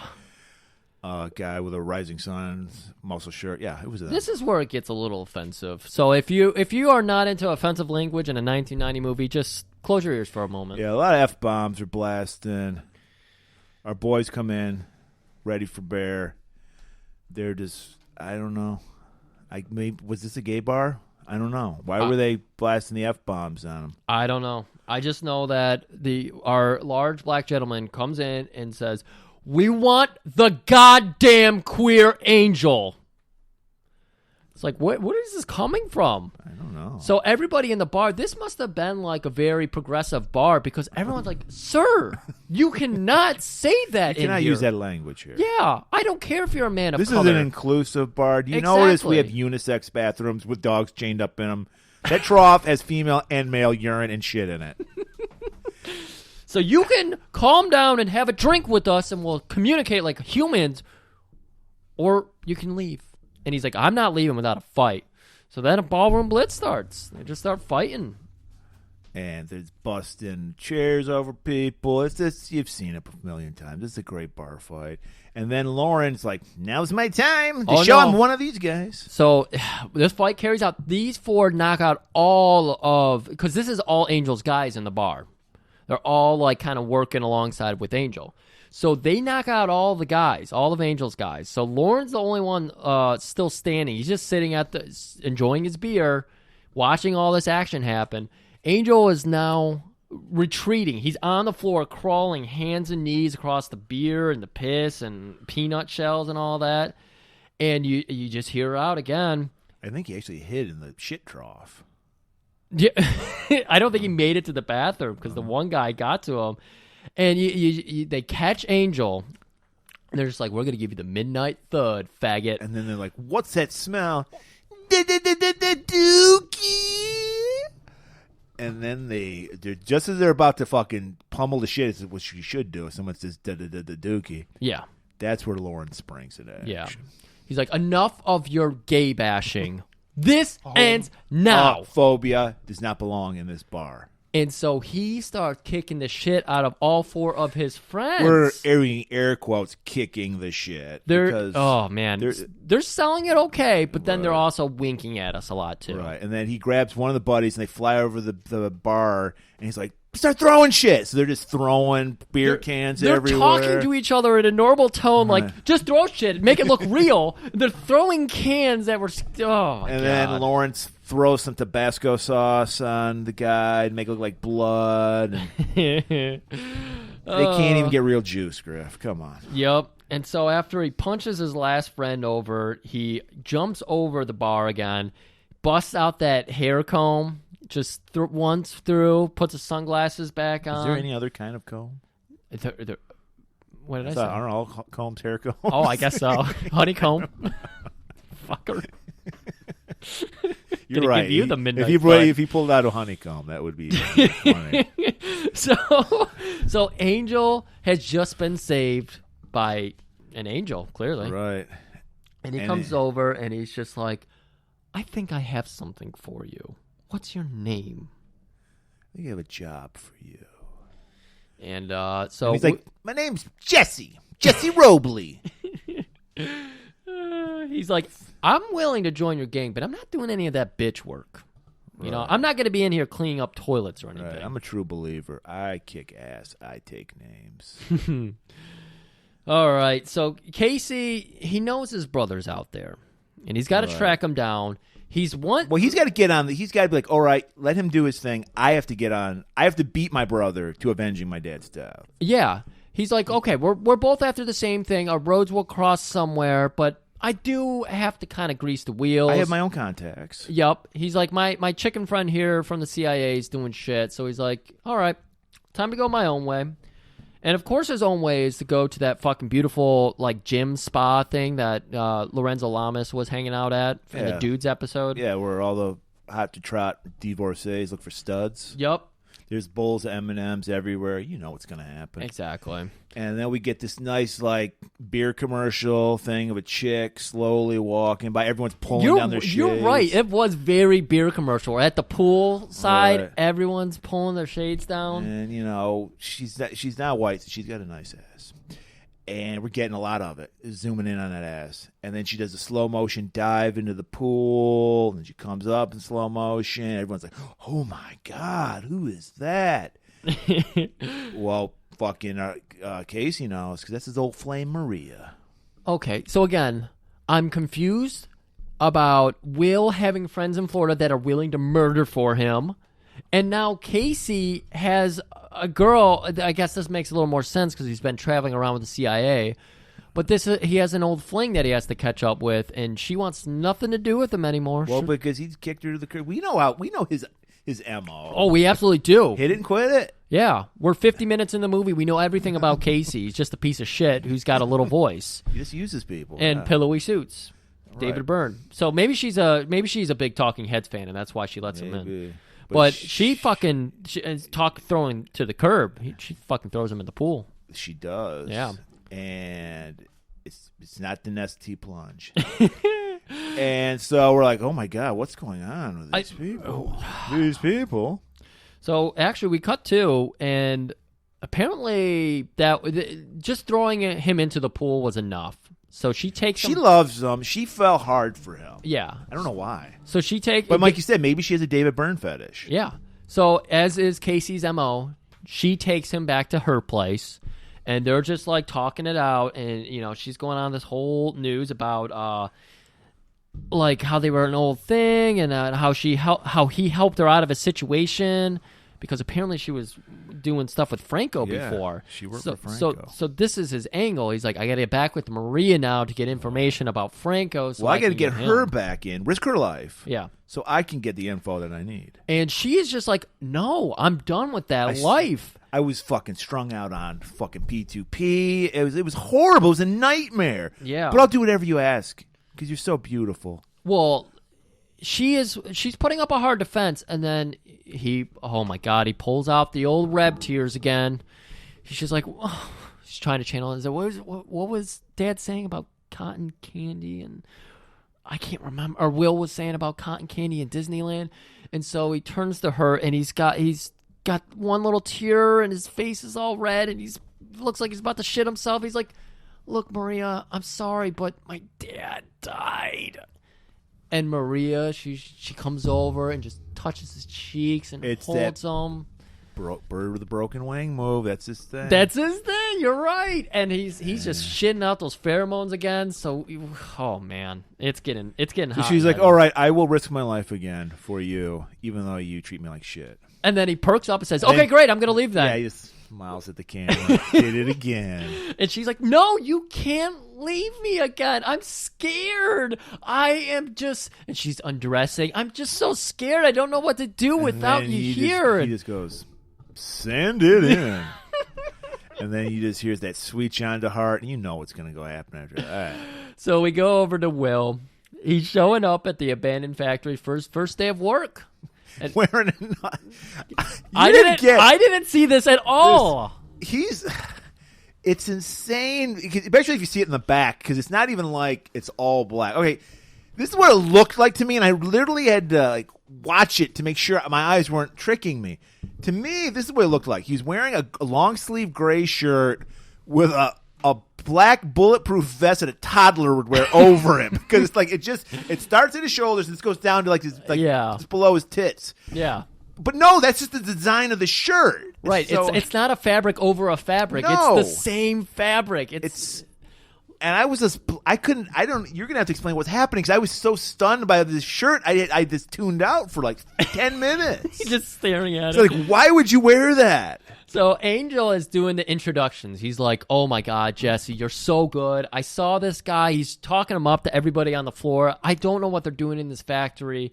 They're assembling like fake trucks and shit. You know, they're like staging. They're doing terrorist shit. Just terrorist shit. Yeah, good job, Murray. That just eases it up.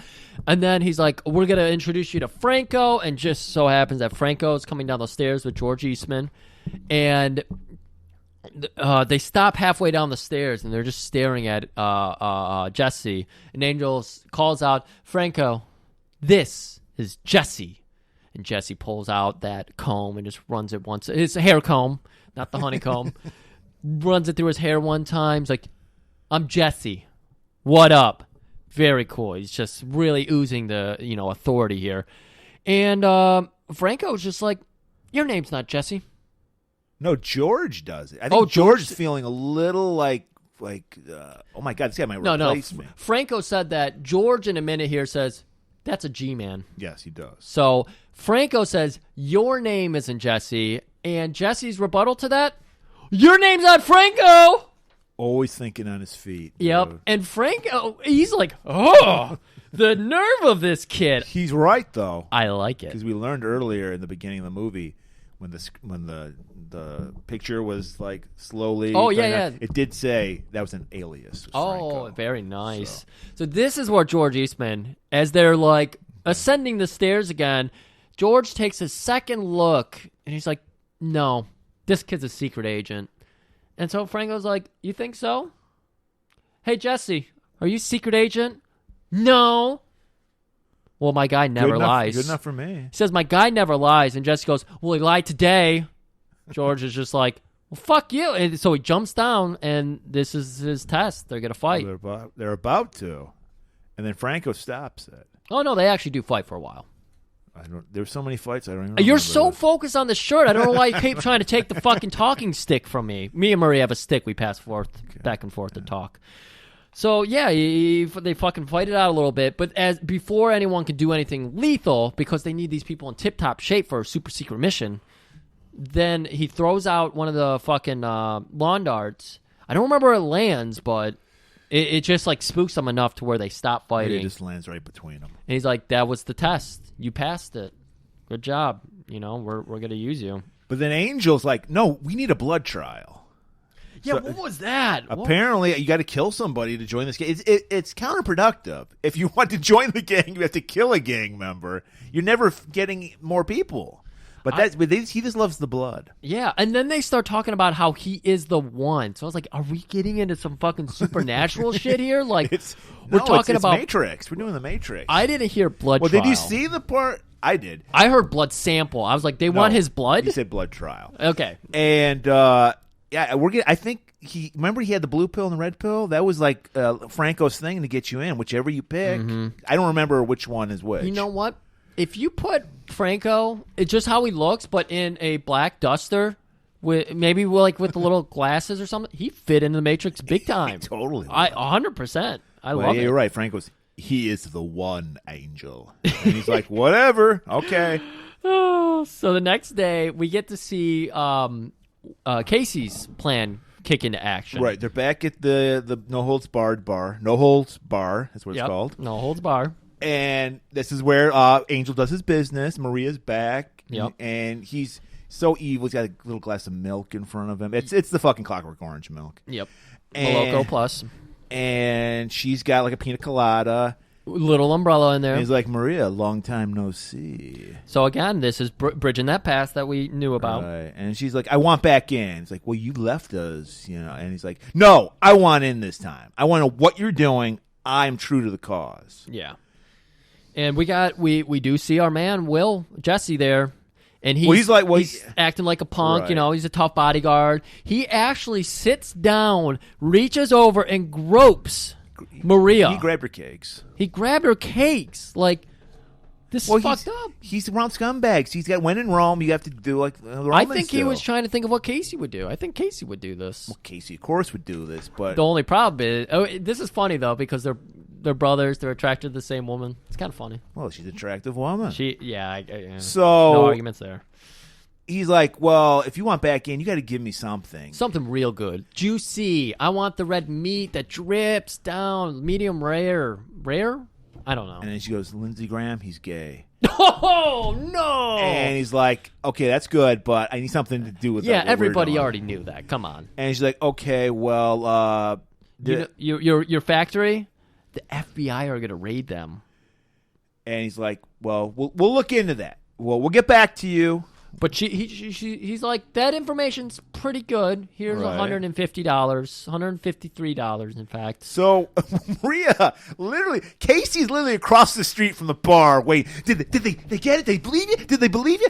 Some of the goons are watching them having a conversation. Yes, they're outside having a smoke break, which I don't get, but hey, it's fine. It's a beautiful day, so smoke outside. Smoke them if you got them. They could smoke inside. It was in the 90s. But yeah, the goons are sitting outside smoking. They watched little Maria, bit tits bouncing. Of course you're watching her, and they see her run across the street talking to this goober of a man he's wearing like something that Lauren would wear because it's like a slightly buttoned up shirt with rolled up sleeves and pillowy pants. They have short sleeve shirts and they still rolled the sleeves up. Yeah. Not even once. Like, I could understand if you do one cuff. They do 19 cuffs. Like, they got it just cut the sleeves at that point, dog. Really? It's an ugly shirt anyways. It's counterproductive. And she's like, yeah, that was some great info you gave me. I hope that it's not real. I was like, you better fucking believe it's real. Yeah, of and they're course gonna be real. so pissed at me. Yeah. But I don't care because this is my personal vendetta. Again, we already know the CIA and FBI, they're feuding. So he's just like, I'll sell the FBI out. I don't give a shit. So yeah, and Maria, she's hook, line, and sinker. She's like, I want to help you out now. Like, you can't run from me again. Something about Casey is just intoxicating. She's like, I need to get my hooks in him. I need to marry this man. Yeah. I don't get it. So Franco, he gets the info from Angel. It's very interesting. We'll look into that, but we gotta let Maria stick around. But and of course, the goons told Franco about what they saw with Casey and Maria, and he's like, "Look, she's fine. Leave her alone. I don't care. But Casey, we have to kill him. And you know what? Be a great loyalty test, a great blood trial. They don't even realize the connection there. If you, Jesse, take care of this guy, and then you're in the gang. Yeah. And he has no idea that Casey's involved with this. He's like, fuck yeah, I'll kill anybody. Yeah. He's doing everything he can to avenge his dad's death, so he's going to do it. So Will is given the instruction, and that's where we cut to Maria and Casey. They're in the backyard of Maria's place, by the way, is fucking fantastic. Or was this supposed to be Casey's place? This is supposed to be Casey's place now. In Florida? Yes. I don't know how, but he fucking found a place. Maybe it's a CIA safe house. It might be. But we go in there. They're enjoying some fucking beautiful pina coladas, these beautiful drinks. They even have umbrellas if you like and everything. Pina colada. They're having this fun conversation, and then suddenly Casey just kicks it. He's obviously a cold bastard, so he's just like, yeah, you know what? You're ugly. Your boobs look fake. Your ass is too fat. I like those skinny, tight, little flagpole asses. I want you to get the fuck up and walk. Whoa, I didn't remember that. That's pretty rough. Yeah. Well, he wanted to make sure. And then he threw the pina colada right on her. He wanted to make sure she was offended enough to stay away because he's trying to work this mission. She's trying to get in there because she wants to marry him. And then she storms off, and then he's like a little mischievous chat. It worked. What a prick. Yeah. Because this wasn't like a situation where he just didn't want to get her like hurt. He actually got off on fucking with her head. He did, yeah. It was a double satisfaction. He got what he wanted, and he got to eat his cake too. He fucking got to throw a drink in her face, and she probably made fun of his shirt. And so he's like, you know what? I got to take this a step further. I got to throw a drink in her face. I got to twist the knife. Oh, so she storms out, and then Jesse and a couple goons roll up. The goons are there to verify. Very tight. Kind of. Very tight movie. They're here. too lazy to like go in. But this is hilarious. This was cartoon level of like people trying to spy on people because they're like they get out of their car, the two goons, and they watch Jesse go in the house, and we just see Casey and Will start fighting in the window. And the goons are like hiding behind a car, then a light pole, then a garbage can, and they're just like smoking like, oh my God, he's beating his ass in there. You think they would help? Well, it's a blood trial. I forgot about that. It's a blood trial. So Casey's like, what the fuck, bro? And he's like, I gotta make it look like I'm killing you so we can get in. I'm in this gang. And he's like, oh, okay, wink. And then they start like going back and forth in the window. They're making sure to put on a whole fucking theatrical show for them, and then everything. Will grabs the curtains and starts strangling Casey. We think he's strangling, but Casey's got his feet are up on the desk, so he's not getting choked. Yep. And the goons are watching it, giving like thumbs up, like, "Yeah, you're doing it, bro." My God, broad daylight, by the way. Yeah. People are walking their dogs, and you see a lady doesn't pick up her shit. This is mind their own business. Fucking newspaper kid rides by, tornado after him. That was callback to the Paperboy game. Oh. I don't know why I threw that in there. Details, Murray. I thought he said $2. Call back to Better Off Dead. There we go. And so he's like, and he goes, ugh, and he gets the most fakest like death rattle. And then he rolls Casey up like a little burrito in the drape, and then he walks out, and he's just dusting his hands off, and he's like, guys, it's all done. The guys don't even check to make sure he's dead. They're just like... So. They just put their hands out for high fives. Right. And when he lays it on them, the one guy like looks like, I don't know about this motherfucker. Like he seemed disappointed. Maybe he was expecting like a full on like bro grab, elaborate handshake type thing. But he was disappointed. I saw the disappointment. So they go back to the warehouse, Franco's warehouse, and they're like, "You're in. You did it. You finally killed somebody. You're in for life. Now let me tell you my plan."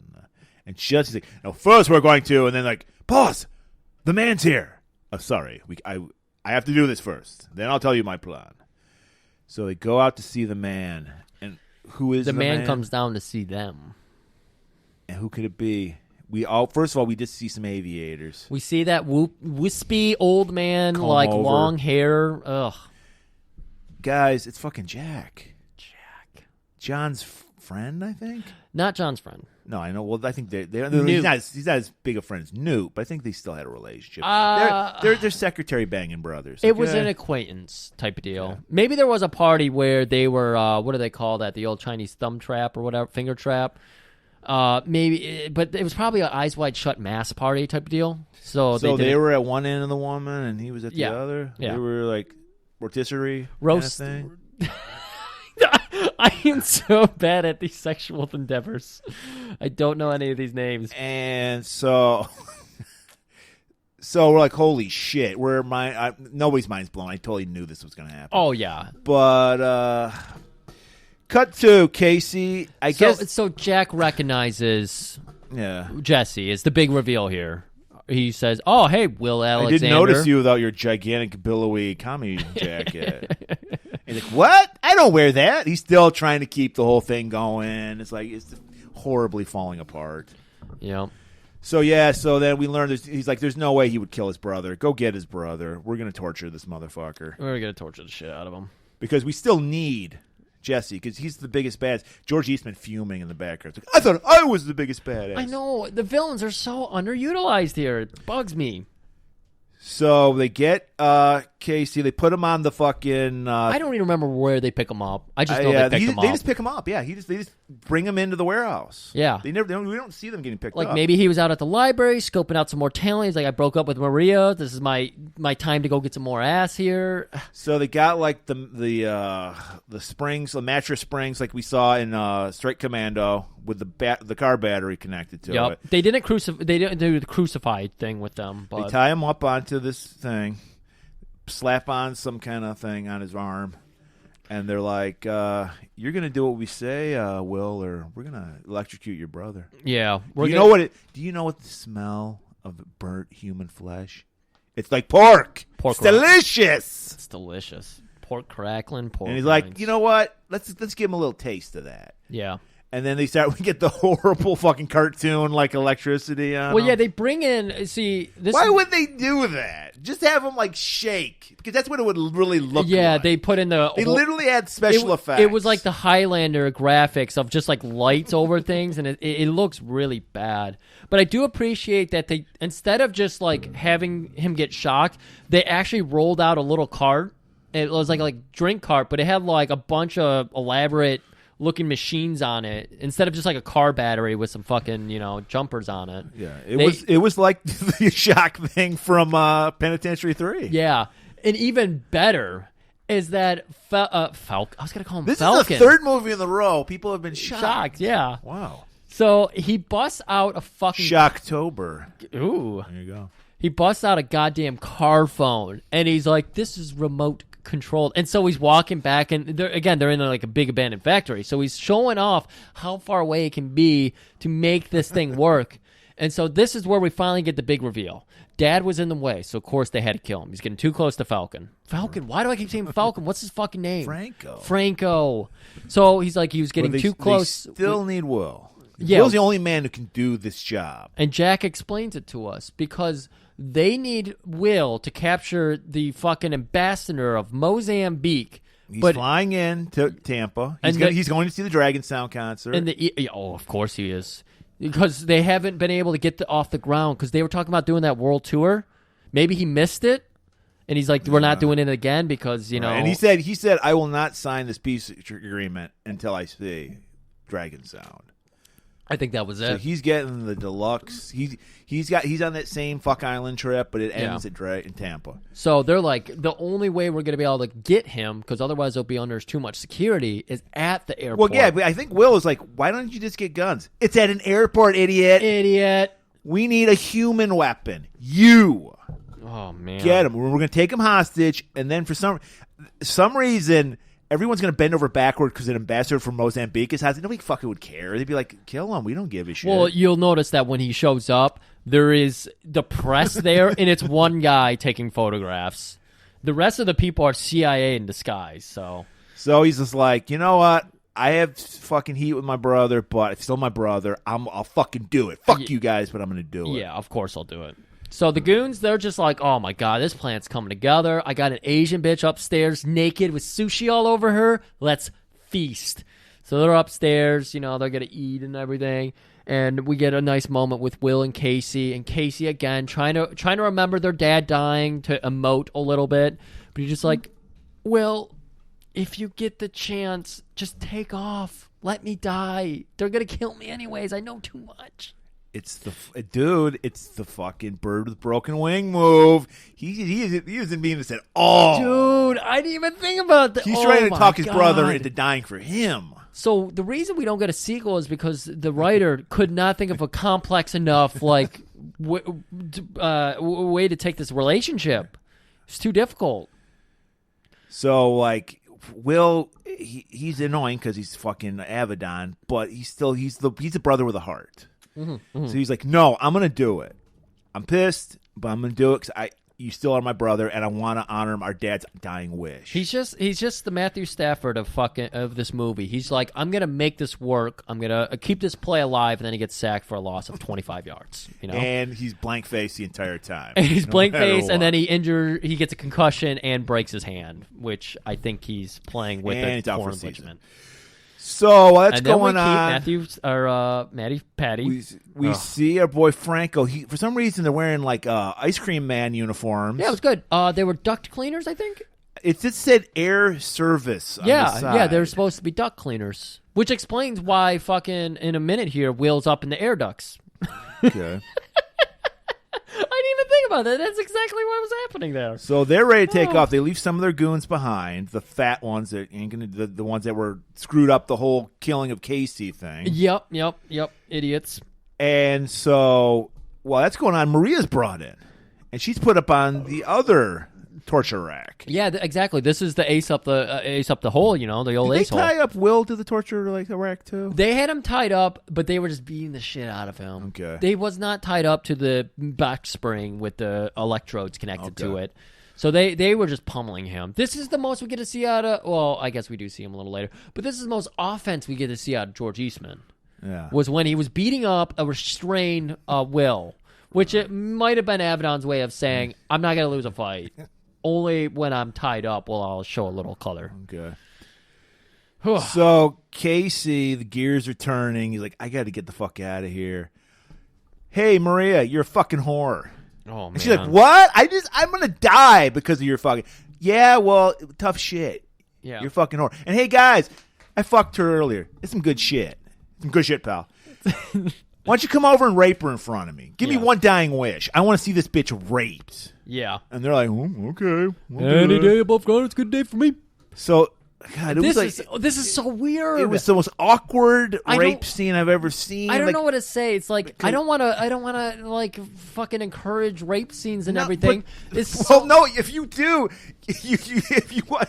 This is a rape scene to encourage because it's the most chaste rape scene I've ever seen. The guy's he's doing air kisses on her. He's like, mwah, mwah, mwah, mwah, mwah. Oh like, shit, he's doing L. Frank? He's L. Franking her? Do you remember? He was the guy who got in trouble. Yeah. Al Franken. L. Franken, excuse me. And yeah, he's just like air kissing her, but the one guy is trying to get up her. She's got like some kind of Mexican skirt on because it's got like 4,000 layers to it, and you see her like kicking. And everybody has 4,000 layers on their clothes. That's a good point.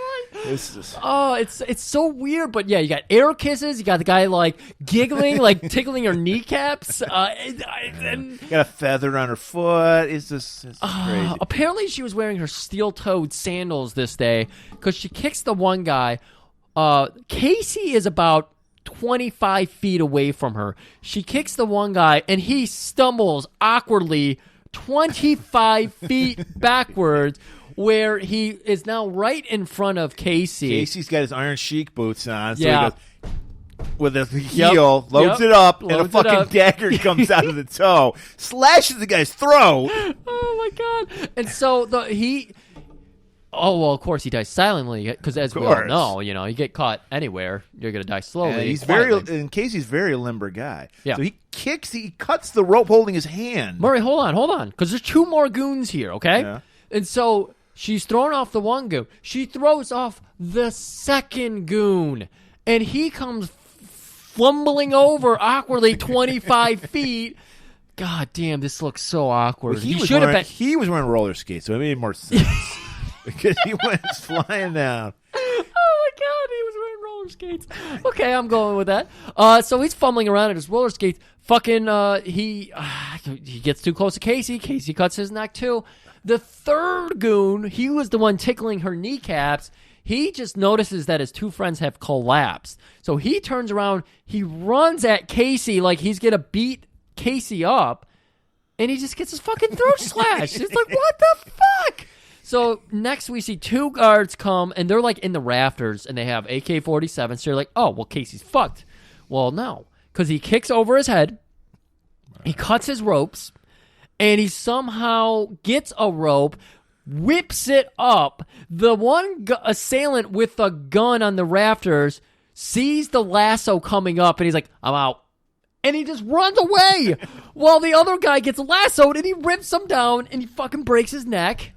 And Maria's just like, God damn, this is why I want to marry you. Right. She's right here. Right back in love with him. He just basically told him to rape her 5 seconds earlier. Murray, she knows that was just to get them off their guard. Do we know that? The one guy got away. The third goon, he didn't slash his neck. He got a clean kick on him. But the one guard ran away to get his gun. And then there just happened to be a thick steel pipe near his foot. That's and right. he put it over his foot, and then he flung it, and it hit the guy in the back of his neck. And, oh, my God. He said, let off some steam, Bennett. Oh, so good. So they're like, we need to make it to that airport. So they jump in another car that's there. While that's going on, the Mozambique ambassador finally arrives. Like you said, there's 3 people out there to greet him. Yep. And it's like, no autographs, please, no. And he's gonna make his speech right in the fucking airport. Apparently, this was so weird. Right in the terminal, like you can see the board with like all the flights arriving and everything. He's gonna do it right in front of that. Just he's about to say this big announcement. I don't know what it is. Our boy Will drops out of the drop ceiling. Makes sense. Want to point out, if you know anything about drop ceilings, nobody can fucking. They're like the most thinnest metal. You cannot hold up a like 150 pound, 180 pound man on these things. Like they're usually attached to a metal rafter, so there might have been that happening. But it's still how he would have known that's the spot to drop in. Well, all of it, none of this. Why would he had the itinerary? I'm sorry we put logic to this. I'm sorry. He drops right out of the drop ceiling, and of course, since this is a guy from Africa, he has a bone necklace. Yep. So he grabs the bone necklace and puts it up against the guy's throat. It's not polished; it's sharp because he's holding it to his throat, and blood is trickling down. Right. So it's real. It's like, back off there, huh? So this is a little too hot, so we're going to cool things down. We got Casey arriving with Maria. They park in a what's it called? Handicap zone. Yeah. Loading zone. Yeah. Loading zone, yep. And he's just like, all right, you stay here. Keep the windows up. I know it's hot, but keep the windows up. That will help you lose weight because you're getting a little chunky on me here, and girl. Pinches her like thigh. Yep. Not good. Not good, fatty. So Maria's just going to sit in this car, sweat it out. And we get Casey running in. He's coming in hot. And at this point, again, I mentioned this a little earlier. Well, after he leaves her, we see Angel in the service van. He notices Maria. Yeah. He noticed that piece of ass. Well, they've been working together for a while, too. But he's the one who strung around on P2P. Oh, that's a good point. So Casey comes into the fucking airport. He knows exactly where the scene's hot and heavy. And he notices the FBI or the CIA, They're whoever it was. surrounded now by police.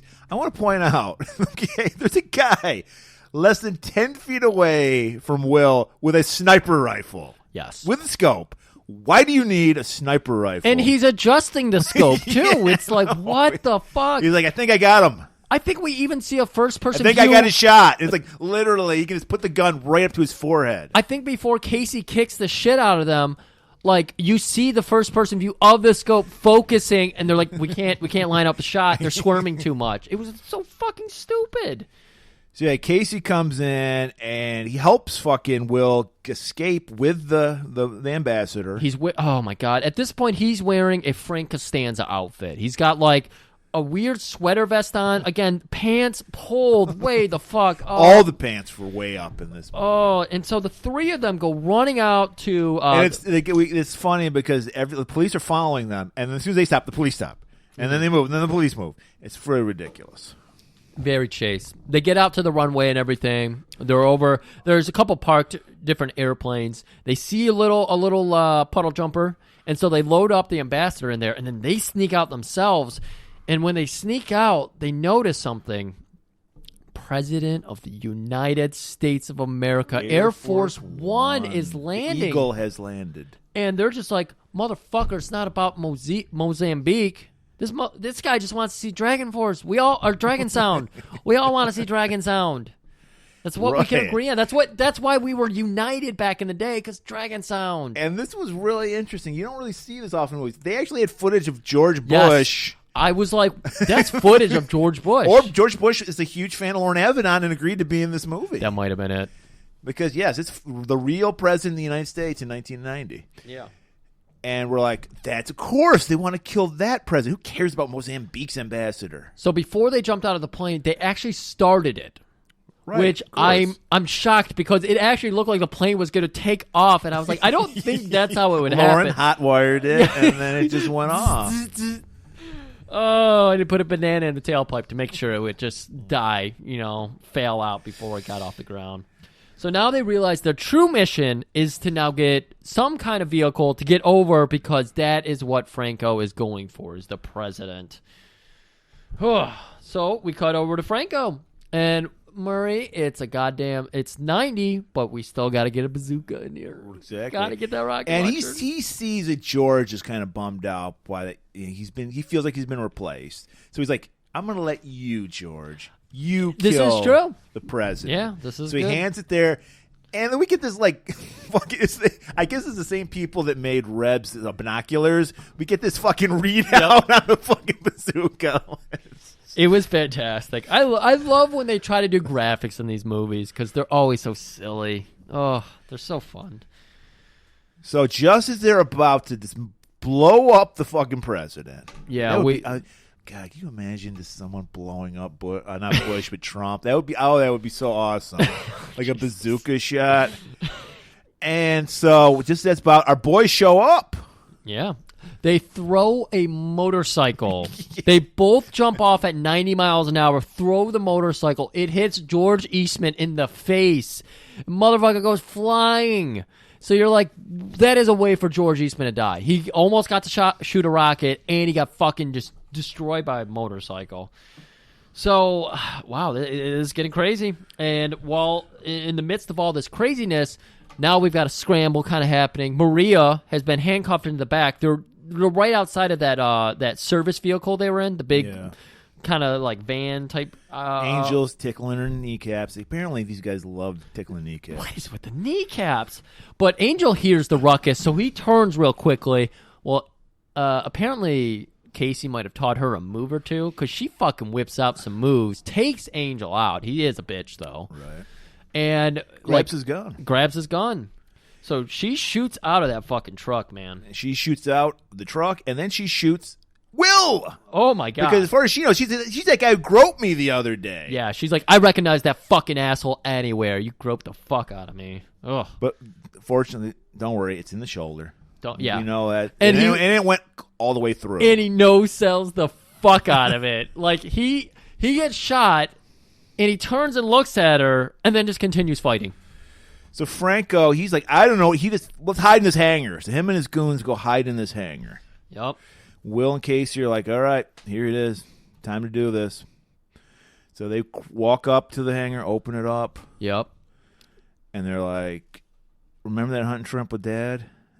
And then they both smile at each other, and they do the Venture Brother high five, and we're like, our hearts just melt. Yep. We're just like, they're together again. All right, so naturally, when you're in a fucking warehouse and you've got two people hiding in there that are murder machines, you definitely want to split up.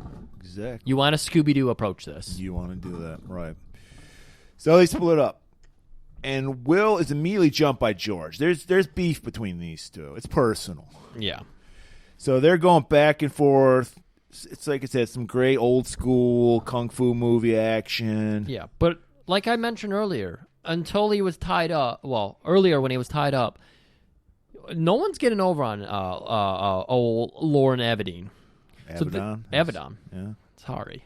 You're so quick to correct that. Well, because that's his name. Well, fuck him. So I like this fight scene between them because he is kicking the shit out of George Eastman. With a bullet wound. Yeah, with a bullet wound. Thank you. And he's throwing punches with his right arm, too. Or, right. Right side. Whatever. Oh. Which is great because he was shot in his left. Oh, you're right. He was. But, yeah, so he's kicking George's ass. So George is like, I got to find the high ground. That's what you do when you're losing a fight. Yeah, he's seen the prequels. So, something straight out of Starcade.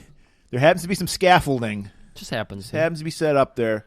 So they climb up there. It's looking good. They're like going back and forth on scaffold. It's fucking Jim Cornette's hanging from the bottom rung. I mean, George Eastman wouldn't have been afraid because he noticed there was no loaded rackets in sight. No. So no, you can't be afraid of that. So while that's going on, Franco and Casey are squaring off.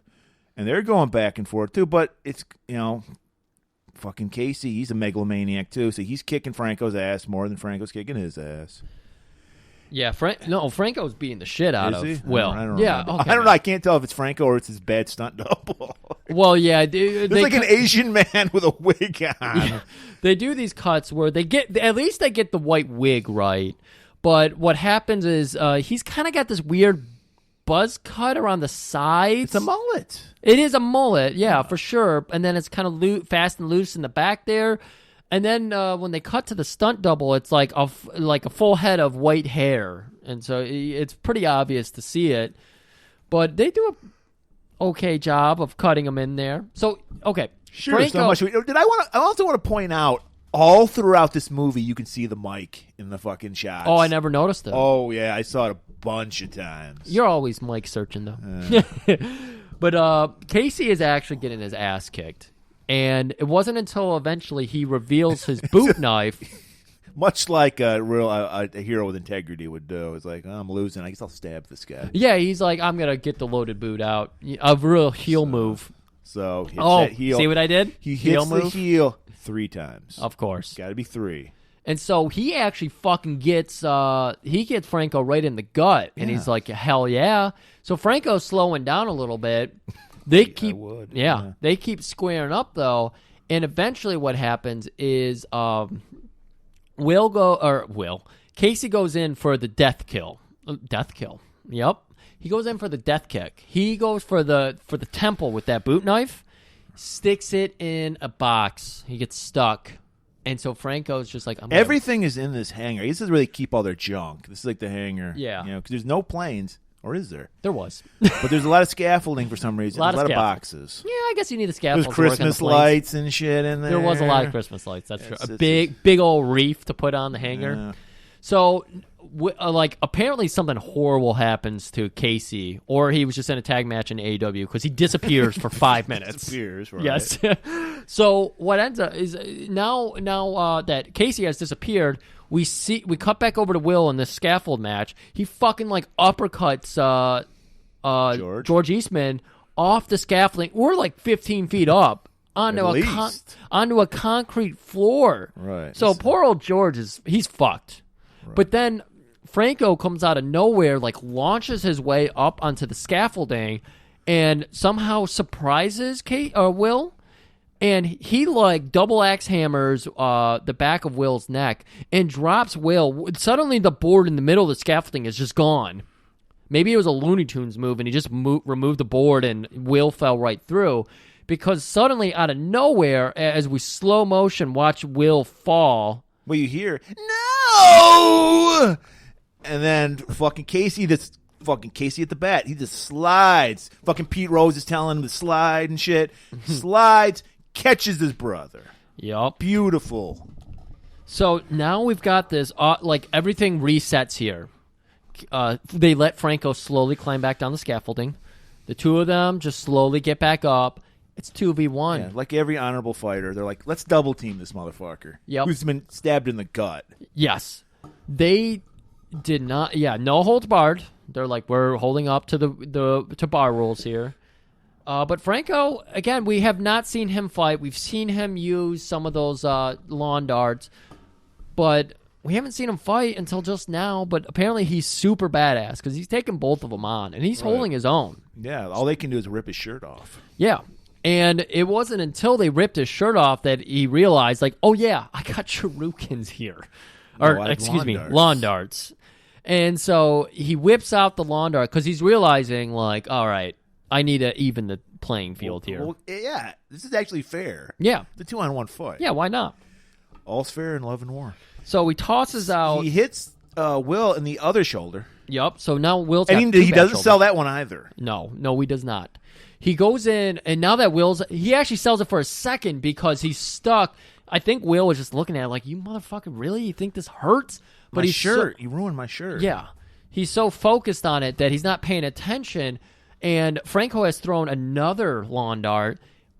Casey, flashback to the first scene in the movie, sees it, throws that left arm out there with the cast. It tinks Max. Is the cast really that strong? No, fuck no. No way. No way. We've seen those shurikens cut through people, bones, livers. No, this isn't a shuriken. This is a lawn dart. God damn it, lawn dart. Oh. And it goes flying in the air. They all look up, see it in the air, come down. It's beautiful. It is that moment. And then Will does a hacky sack move and kicks it, and it goes right into the fucking chest, heart first. Move out of the way, Pele. We got Will over here. Killed Franco, dead. It's fucking amazing. And so as they embrace each other and like, oh my God, I thought he was going to get you there. I thought he was going to get you there. You just hear a shotgun just. And then we see those fucking aviators. And we see that wispy comb over. It's fucking Jack. Guys, got to tell you. Got a real bad plan here. But first, we got a joke for you. No, he goes. He's got a plan. It's like, all right, here's the plan. I'm gonna kill all of you. Franco's here to assassinate the president. You guys were working with him. He killed you. I killed you. It's gonna look like I'm the hero. I saved the president. The CIA saves the day, especially me, Jack Nichols. He just perfect cover up. Yep. Why he just happened to be there, I don't know. So he shoots Franco in the face to completely murder him out because he had only got like he had his own lawn dart. Right, in yeah, his chest. because like Franco's like, yeah, I like that plan, and then blows fucking Franco's face off. Yeah. And they're like, whoa, that was fucking cold blooded. He's like, yeah, he knew too much. So he loads up the next shell, and he's just like, oh, Casey, you would have loved to have been here because we're cut from the same cloth. We're G-men. We love the Bay of Pigs. We love going into other countries and just fucking up their democracies and saying that the vote wasn't valid and all that kind of shit and just undermining and crumbling in Venezuela and communism and Cuba. We love that. Okay. Were you going to finish that thought? No, that was it. Okay. And so what do you mean? Is he trying to turn Casey to his side? I mean, what's the point of this? I don't know. He was just trying to, like, in the last moments, instead of comforting, he was just gloating. And he's like, Fred, I'm going to have to kill you. He's like, I'm glad you guys finally got together. Your dad's dying wish. Yeah. Now I'm going to have to kill you. Yeah. And then it's like, I think what it was happening was he was excusing his actions, saying, you would have done the same thing I did. Okay. So I think that's what it was. And then we hear this fucking lone gunshot. Yeah, the camera takes us outside of the hangar where we hear the gunshot. Very dramatic. And me and Maria both had our time in militia, so we can tell any gunshot noise. And we're like, that is not a shotgun. That's not a shotgun. No, it's not. And we see close up Jack's pudgy old man face, and then blood trickles down his mouth, and we're like, holy shit. And he collapses. Behind him, Maria, standing there, the little pea shooter gun of hers that she took off Angel. Yep. Angel Town. And we're like, yeah, go Team Venture. And they go a triple high five. God. And then they open up the hangar door. They walk out. They're surrounded by the G-men, the cops. They have airport security, baggage handlers, everybody. But it's led by our Newt Gingrich, our good CIA man. Right. FBI and CIA working everybody, together. George Eastman, all those guys are being arrested. Angel. And we see Casey walk out. They're holding each other, keeping each other up, and Casey's everything. like, oh, my hair, it looks awful. He just mimes it. He's like, he goes into his pocket because his natural instinct realizes he doesn't have his comb. He's got a honeycomb now, and taste. Yeah. Will's just like, bro, hands him the comb. That's all you need to see. That's brotherly love. You would never. You don't have to share a comb. Your brother's bald, but yeah, it's a beautiful thing. And then we just, unlike this movie, it was a beautiful thing. Yeah. So there you have it, people. Not only did we do this movie, hopefully that recount comes through and we could just delete this fucking episode. Just delete. We took 9 breaks in between it because we were so fatigued from talking about Lauren Avedon. Yes. I love how you cannot pronounce any name properly. I don't know what that's called. There's got to be a name for it. You wouldn't pronounce it right, but there would be a name for it. So, Griff, from the depths of hell to the heights of heaven next week. Oh. We're doing a very big movie, a movie that's very big in your life. Yeah, I remember this because I put it on my calendar, and I just keep looking at it. When you told me no retreat, no surrender 3, I just kept looking at next week, and I was like, yes. That was your motivation? That was my motivation. That was my motivation. That's how I got through this. And always one of your favorite movies. It's our special guest next week's favorite movie. She's coming back for more. It's an encore presentation. You know her, you love her. Taffy from our Paul Lynde Halloween special. She's getting the full.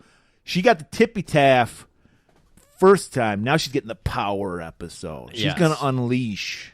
She's excited. I'm excited. Griff's excited. I'm incredibly excited. The hardest part of doing this is you only get to do these movies once. Did we even say the movie? It's Hard Target. Yeah. The hardest target is you only get to do it once. That's the hardest part is like because there's so much shit you want to get in there and you forget about and that's it. You can't do it again. So that's what we're doing next week. The pressure is on next week. I put pressure on her. I said, if you don't deliver, we're done with this show. We're just packing it in. We're packing it in. I think she will. But we'll find out. I know she will. I agree. So that'll be it next week. Hard Target. See you then, and keep it warm.